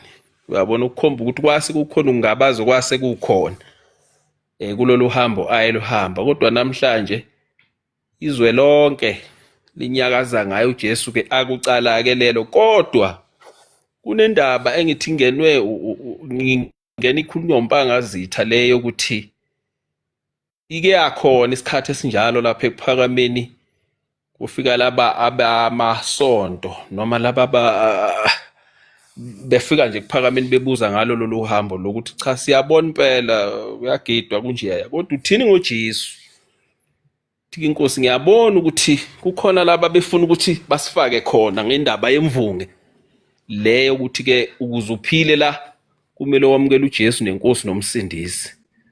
ithi-ke inkosi asikwazi ukuphika, asikwazi ukuvuma, kodwa thina uJesu esasiyomamukela uma kwakuya ngokuthi wayeyobuvela ezulwini, lo wayofika angasishintshe ey'ndleleni zasendulo lezi zokubhinca, njengoba nje umhlathu ke wayithinta le ukuthi indlela uNkulunkulu ayibekela umuntu webala lakithi eyokuthi abhince, abhince ibheshu, abhince isinene, owesifazane abhince isidwaba. Ithi-ke izona ndlela zokuxhumanisa umuntu thina bakwantu nendlela yethu uNkulunkulu ayosizwa ngayo, ukuthi-ke nampa abantu bami indlela ababhince ngayo indlela engiyobabona ngayo, bese kuze kuzofika-ke kulolu limo esilukhulumayo lolu kwelesuntu, njengoba niyenizo nje emakhosana ngisho inkosi endleni yesonto uma ikhuluma ithi ingoma yamakhulu amabili size siphuphuthe ngoba sesazi ukuthi 69 71 35, kodwa ngeke uzwe makulapha endlini yesonto ithi isihlabelelo 37 noma isihlabelelo 42, kodwa konke kuyisizulu. Lento ikhombana ukuthi mase sisendaweni kaNkulunkulu konke siyikho, ngisho sikhuluma, ngisho sembethe noma sibhincile. Niyazi bafethu kwake kwaze kwanomthetho impela uqinile, namanje usaqinile, wokuthi akuzukuvunyelwa umuntu ekuphakameni ukuthi kungene umuntu endlini yesonto engabhincile. Yiwo-ke lo mthetho ke thina osenza njalo bangcwele sihlale siyintandane ekuphakameni, ngoba indaba esihamba ekuphakameni bantu bakaNkulunkulu asihambi lo shembe lo engengezwa umhlathe ekhuluma ngayo wompanza lo oze waveza egcineni ukuthi vele nje lento yokubhinca kwakho into engayithandi. Isho njalo ke inkosi mayiphethe inkonzo ithi la ekuphakameni kunabantu abanoshembe babo. Ithi mawuseza la ekuphakameni unowakho ushembe omthwele ngekhanda, uzoba nenkinga la ekuphakameni ngoba ngeke ukwazi ukuhlala. La ekuphakameni umuntu ohlalayo ofika alalele ushembe ukuthi wathini noma uthini. Lokho nakho ingakho uyubone kunzima uku-attend indaba yasesontweni, ngoba akukhulunywa into lefunwa wena, kukhuluma amazwi azokuphilisa, ongekho ukuthi lento esuke ikhulunywa lapho njalo iyakubulala. Iyona impela egezayo, ngoba mawungase sike sayikhuluma lento kwabanye ubo live ukuthi mawungalandela nje ukuhamba ngeenyawo ulandele ukubeka inwele ukuthi kushoni, uzobona impilo ingakanani mangabe ungagundi, mangabe uhamba ngeenyawo. Bayakwazi ososcience lokho, uyimithetho yonke leyo ifice ekuphakameni esingahambisani. Namhlanje amadoda agunda amakhanda aza waphuce, ukuhamba ngonyawo kangikhuluma ukuthi ukhona umuntu osahamba ngonyawo, kodwa lapha ekuphakameni uzobona mawungena nje lapha esangweni isicathulo siyasala khona, uhamba ngonyawo. Mawusengaphakathi nje uphila ngonyawo, uyoze uhamba ubuyele emazweni akini. Impilo ephile ekuphakameni ke le okuyiyona-ke eyenza abantu abaningi bengakuthandi lokho ukuthi lapha kunje, lapha kunje, lapha kunje. Ngisho ukuthi-ke bangcwele bengilalele, kodwa-ke sengithi ngengeze nje lokho ukuthi asikwazi ukukhathazeka ngalokho, ngoba njengoba ngizike zasho insizwa zathi ilawo mazwi esiwabambile kamqalo wendlela kuze ukeni, njengoba namhlanje nje begxeka amadlozi. Isho njalo inkosi ilanga lithi thina sikholwa ukuthi mawuthandaza uthandaza uyihlo ongasekho, uyena oseduze noNkulunkulu onxuselayo. Ithi namhlanje kunomoya okhona ukuthi amadlozi amadimoni. Ithi anginazi la ekuphakameni lo moya ungake ube ungangena ngakuliphi isango kunini, ngoba la ekuphakameni ayikho into enjalo efundiswayo ukuthi ungathoyihlo emoya emibi, amadimoni njalo njalo. uNkulunkulu wakho oqala uyihlo nonyoko before ukhuluma indaba kaNkulunkulu lo wasekuphakameni. Izo zonke-ke imfundiso esifundiswe ekuphakameni lezo, namhlanje ukhulunywa into ongayazi la emhlabeni. Namhlanje kunamabandla amaNazaretha anesibindi sokuthi athi thina noJesu sinto yodwa, thina sikhonza uJesu. Ichilo pho uma sikhonza uJesu sithandaza kanjani pho sithi ngegama lenkosi yasekuphakameni, ngegama likaShembe, kodwa khona lapho futhi bethi abantu thina sikhonza uJesu. Uyabona ukuthi umonakala ungakanani, kodwa ngithandile phakathi kwenu makhosana makukhona ukuthi asikhuthaleni bafethu, ngoba uma sithule ngalento laba abantu bazosigwinya bese siba necala phambi kaNkulunkulu. Ngiyabonga bafuthu. Siyabonga Mdolomba, kunodadewethu ongene lapha phezulu Ngiyacabanga khona indaba ibimshisa esifubeni naye bethi mhlawumbe ufuna ukuyikhuluma. Ngicela ukumnika ithuba usisi lo. Ngiyabonga. Ngibingelele wonke umuntu okhona la.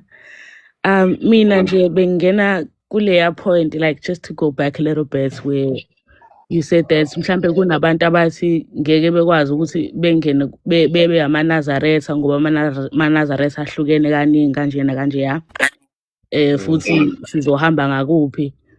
Mina njengoba ngisho ke mangikhuluma la ngisho ukuthi ngikhuluma ngumuntu okwamanje who's on the outside looking in, osamusha la, osaliqala lolu hambo, and nami vele obviously nganginayo lowo mqondo ukuthi hawu kwahlukana kangakwenzakalani, uyabo.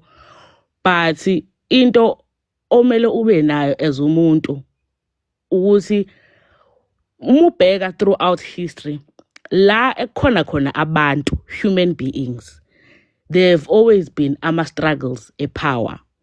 Abantu throughout history bayazama ukuthi benqobani ezinye izizwe, nqobe ezinye izizwe, bahlangane kwenzela ukuthi bekwazi ukunqoba esinye isizwe. Into yakhona into yabantu. So mina ngazitshela ukuthi la ekhona khona abantu, like where they are human beings, there will always be, kulindelekile ukuthi abantu bazofuna ukubangisana ngepower, or ngithi mhlawumbe bafuna ukubangisana ngombuso.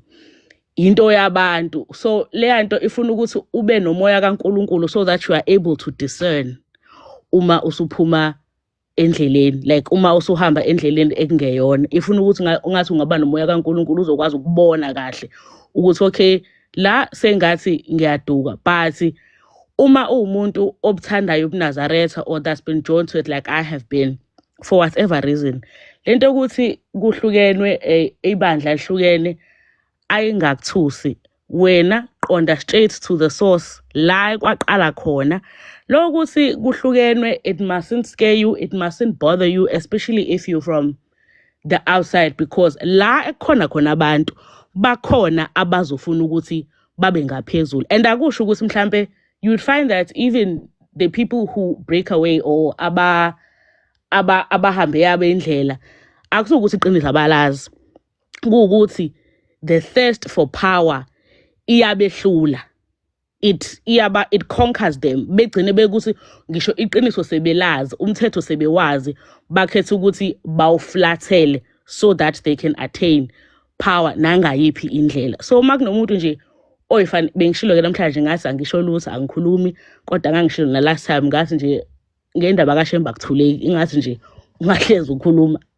But uma nje kunomuntu oyazi ukuthi uyabuthanda ubuNazaretha, uyayithanda indlela sekuphakameni, angathuswa ukuthi mhlambe sekunamabandla amaningi ahlukene, uwazi ukuthi la ekhona khona abantu, nanoma ekuphi, ngisho ekhaya emndenini, kukhona abantu abazofuna ukubangisana ngokuphatha noma ngombuso.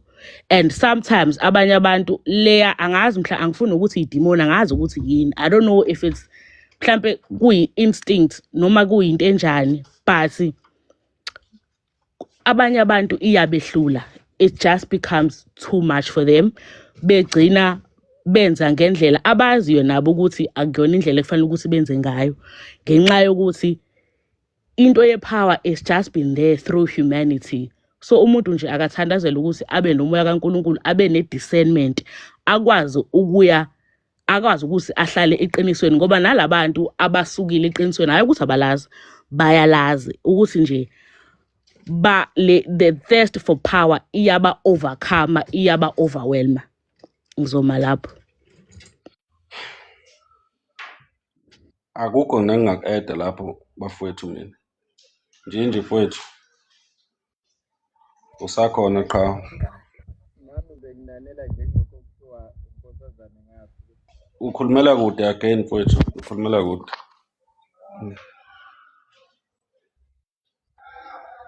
Makwazi.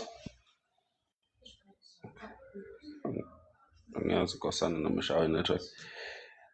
Usisi uthinta ipoint elibaluleke kakhulu ukuthi ngempela le nto iyakhombisa futhi kancane. Ukubona abantu asebeyinqobile leyo nto sisokhuluma ngayo, i-thirst for power, iqiniso belazi. intokozo ebaphezu kwabo uma ngabe sebebuyela eqinisweni mfowethu, eyi,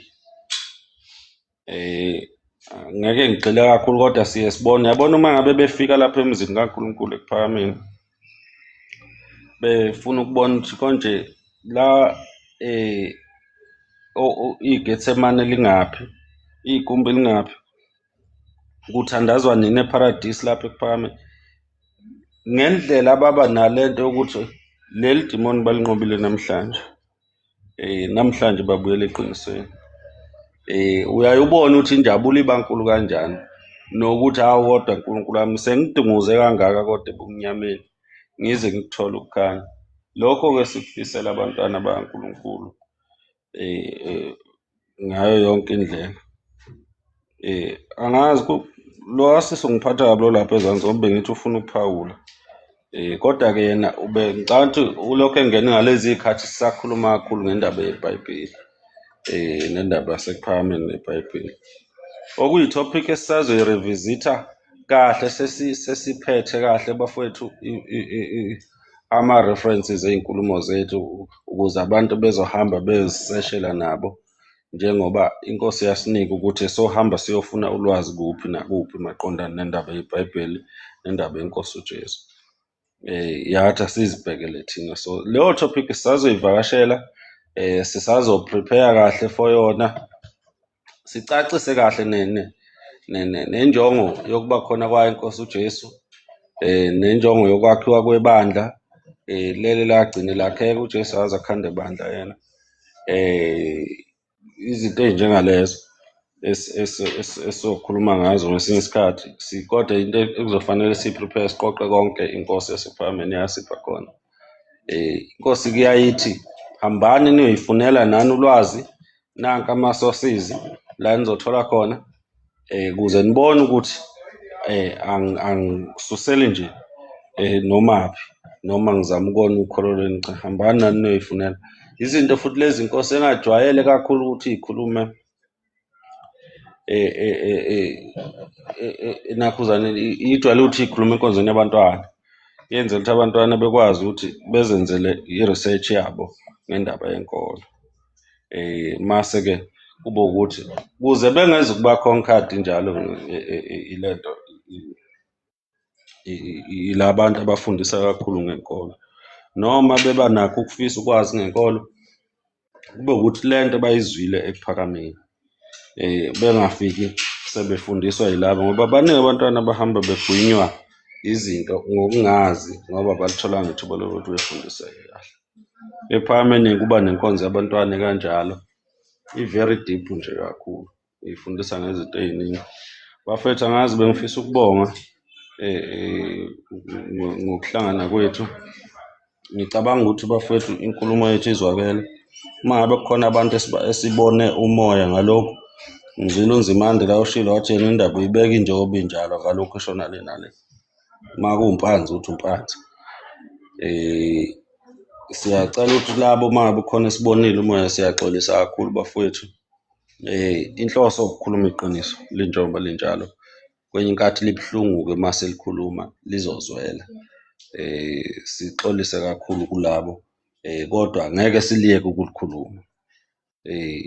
Sicela nje ukuthi uma kuwukuthi kuyabasinda Nkosi yami, okungcono bangazama ukuthi behambe beyokhandela nje ezinye iy'nkundla la khona iqiniso-ke lingezukukhulunywa khona, ngoba ngapha sizolikhuluma. Angazi bafowethu, bese ngifisa ukubonga babuhlangalezo. Ade umyuthile. Bantwana baNkulunkulu, siyawabonga amazwi amahle. Cha, nikhuluma kamnandi bantwana basekuphakameni. Engazi ukuthi nje umuntu engalokho enilalele ngoba ngazi ukuthi umuntu umekaphawula ugcina manje esona lamazwi amnandi kangaka. Yazi ngivele ngizwe ngiyiqhenya ngani bantwana basezulwini uma nichaza nje indaba kaShem. Kodwa-ke ngiyambonga udadewethu lapha phezulu ngendlela akhuluma ngayo, athi kuhle ukuthi umuntu abheke kuyisource, ngenxa yokuthi phela abantu baye bethanda ukuthi bethi imithetho noma beyazi kodwa bese benza okwabo. Cha, inkulu indaba isekuphakameni yavezwa umqalo wendlela. Ayikazi ize iyonakale kuphela abantu abazama ukuyona ngenhloso kodwa ngicabanga ukuthi uma sikhuluma nje iqiniso kusuke kukwehlulwa ukuthanda imali. Umuntu abone uma ebona kunikelwa lapha ekuphakameni ebese efisa sengazi ukuthi mhlawumbe leyo umnikele ingeza ngakuyena ubese edivetha konke okwakhulunywa inkosi akubeke ngendlela yakhe akumise ngendlela yakhe ngoba inhloso yakhe ekugcineni ufisa khona ukuthi azuze ibandla ucreate ibandla la emsebenzini wenkosi yezulu nomhlaba umqalo wendlela. So leyo nto leyo asazi lo moya ukuthi uphele kanjani kulamanazareth uNkulunkulu wasekuphakameni owakhile inkosi uphashe yafika yawakha sengathi lowo moya lowo ungafa ungayitholi indawo bese silwa nokuthi sithandazele laba asebaphuma ukuthi abakhishwa yiwo lowo moya wokuthanda imali ukuthi sengazi ukuthi uNkulunkulu engabageza ebahlambulule ebakhipha inkungu le esemehlweni ngoba ababoni abezwa ababoni banayindlebe abezwa banamehlo ababoni. Uma ngabe kuwukuthi lokho kuyasebenza indlebe ziyasebenza namehlo ayasebenza fanele ukuthi ngabe bawubona umuzi wasekuphakameni fanele ngaba abawudubanga umuzi wasekuphakameni fanele ngaba bedlule ekuphakameni fanele ngabangena emzini kaBhombela emzini kamqalo wendlela. Manje angazi ukuthi uNkulunkulu sothandaza umthandazo ewuze ukuthi abantu mabalalele bebuke bebheke ihlabelelo zabo beyibona indlela ukuthi ilapha ekuphakameni ayikho kwenye indawo awukho omunye umuzi usekuphakameni kuphela. Ngiyabonga ngicela ukwehlela ngezansi. Siyabonga Bangazitha mfowethu. Cha, kunjalo khona sicela ukubonga ithuba ukuthi siphinde sikwazi ukuhlangana futhi. Kukhona indaba noma mhlawumbe ihlabelelo engisikhumbulayo nje inkosi eke yasithinta kakhulu njengoba kade kuyinhlangano ebisemkhaydeni.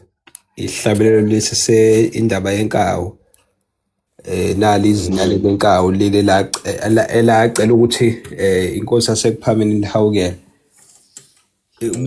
Amazwi aleso sihlabelelo ekugcineni noma ngingeke ngisawakhumbula nje mhlawumbe onesihlabelelo eduze angawabheka kodwa ngithi akhuluma indaba yokuthi lesi sihlabelelo sithi phaphamani niyoze nihlulwe inkawu ngokuyibona inkosi noma ngingashoyeke sona ngqo kodwa akhuluma indaba ehamba kuleyo ndlela leyo ukuthi le nkawu le yayisosizini lo nkosikazi lona angifuni ukwanda kakhulu sesiphetha kodwa lo nkosikazi umuntu wayenensimi la kusho ukuthi kwenzeka ukuthi ngalolo suku lezi inkawu lezi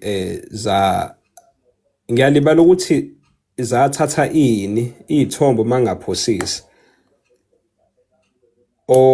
eyagcineke sekudala ukuthi lo nkosikazi efikelwe inhliziyo eqinile wabamba izinyane lenkawu elilodwa elasalayo ngesikhathi seyibaleka lezi ezinye wayese ebiza-ke ingane ekhaya ukuthi wena ngane thatha le nkawu uhambe uyidayise ngesihlanu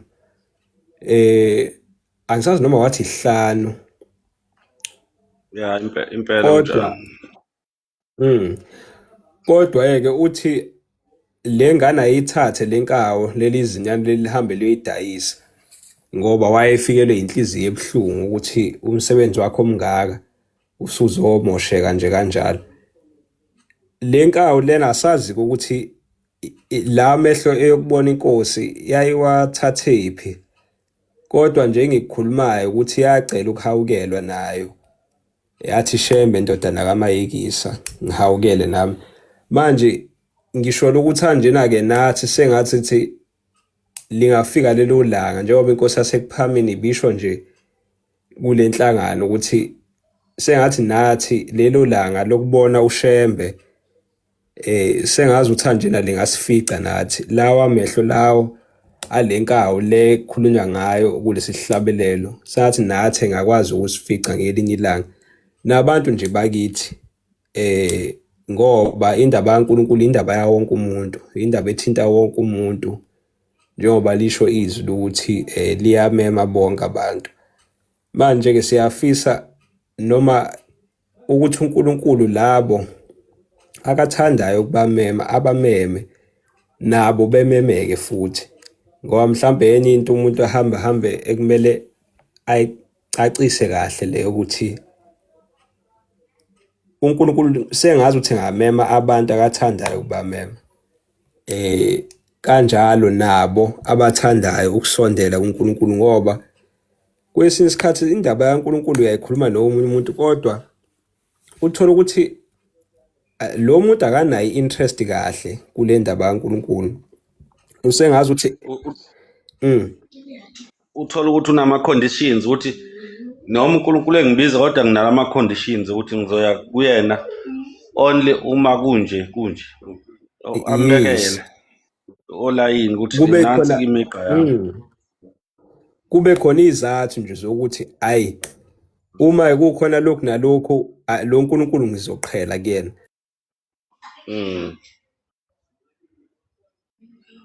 Isimanga bangazitha usungenza ngifuna ukukhuluma kanti bese umuntu evalelisa.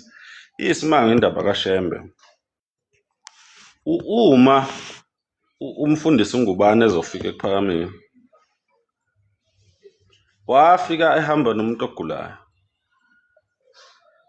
Akamamukelanga uNkulunkulu ngokuthi kuze kuphile lo muntu ahamba naye. Washona lo muntu akaphilanga. Futhi akazange umfundisi uNgubane athi uzomamukela lo nkulunkulu ngesizathu uma ngabe ephilisele umuntu. uNkulunkulu wamupha yena amehlo okubona ukuthi usepha kangangokuthi wazi wasacrifice ukuthi kwakufanele athathe isihlalo sobukhosi sezwe lasemabomvini. Wathi yena usebona uNkulunkulu usefuna ubukhosi basezulwini. Lesihlalo sokuba inkosi yasemhlabeni akanaso isikhathi saso, ufuna ukulandela uNkulunkulu. Manje uyabona ukuthi kunjengoba uqeda ukubeka mpangazitho ukuthi uNkulunkulu engathi angasipha thina amehlo ukuthi kwazi ukumbona njengoba nakho wazi sahlulwa zinkawu kwayinkawu kwazi ukuyibona inkosi.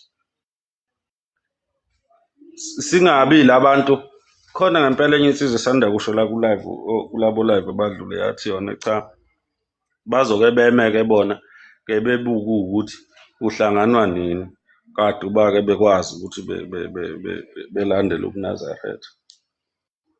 Uyabona ukuthi uNkulunkulu akamphile lawo mehlo. Labo abantu abangathi noma kungenzeka beliphosa unyawo labo eKuphakameni umuzi waseKuphakameni lo buye kuthiwa ufana nolwandle ugcine kwenye inkathi ubakhiphela ngaphandle. Ngoba baningi ababekhona phakathi komuzi waseKuphakameni kodwa namhlanje abangasekho. Cha bantwana benkosi yaseKuphakameni ngiyacela ukuthi ukubonga cela ukuthi siwuvale ulive. Sizosho ngathi ngeviki elizayo sophinde sibe nawo futhi asikakabi naso isiqiniseko ngokwelanga ukuthi kuzoba ngolesingaki. Maningi amathuba ukuthi kube phakathi kolesithathu noma kube olesihlanu olizayo.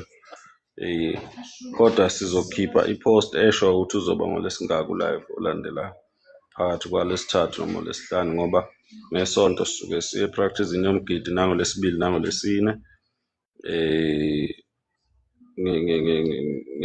Nakhuzana ngesuke sesabatheni ngesabatha so kuphakathi kolesihlanu nje nangolesithathu. Siyabonga kakhulu bantwana benkosi yaseKuphakameni. Siyacela ukuthi siphinde futhi sihlangane ngokuzayo.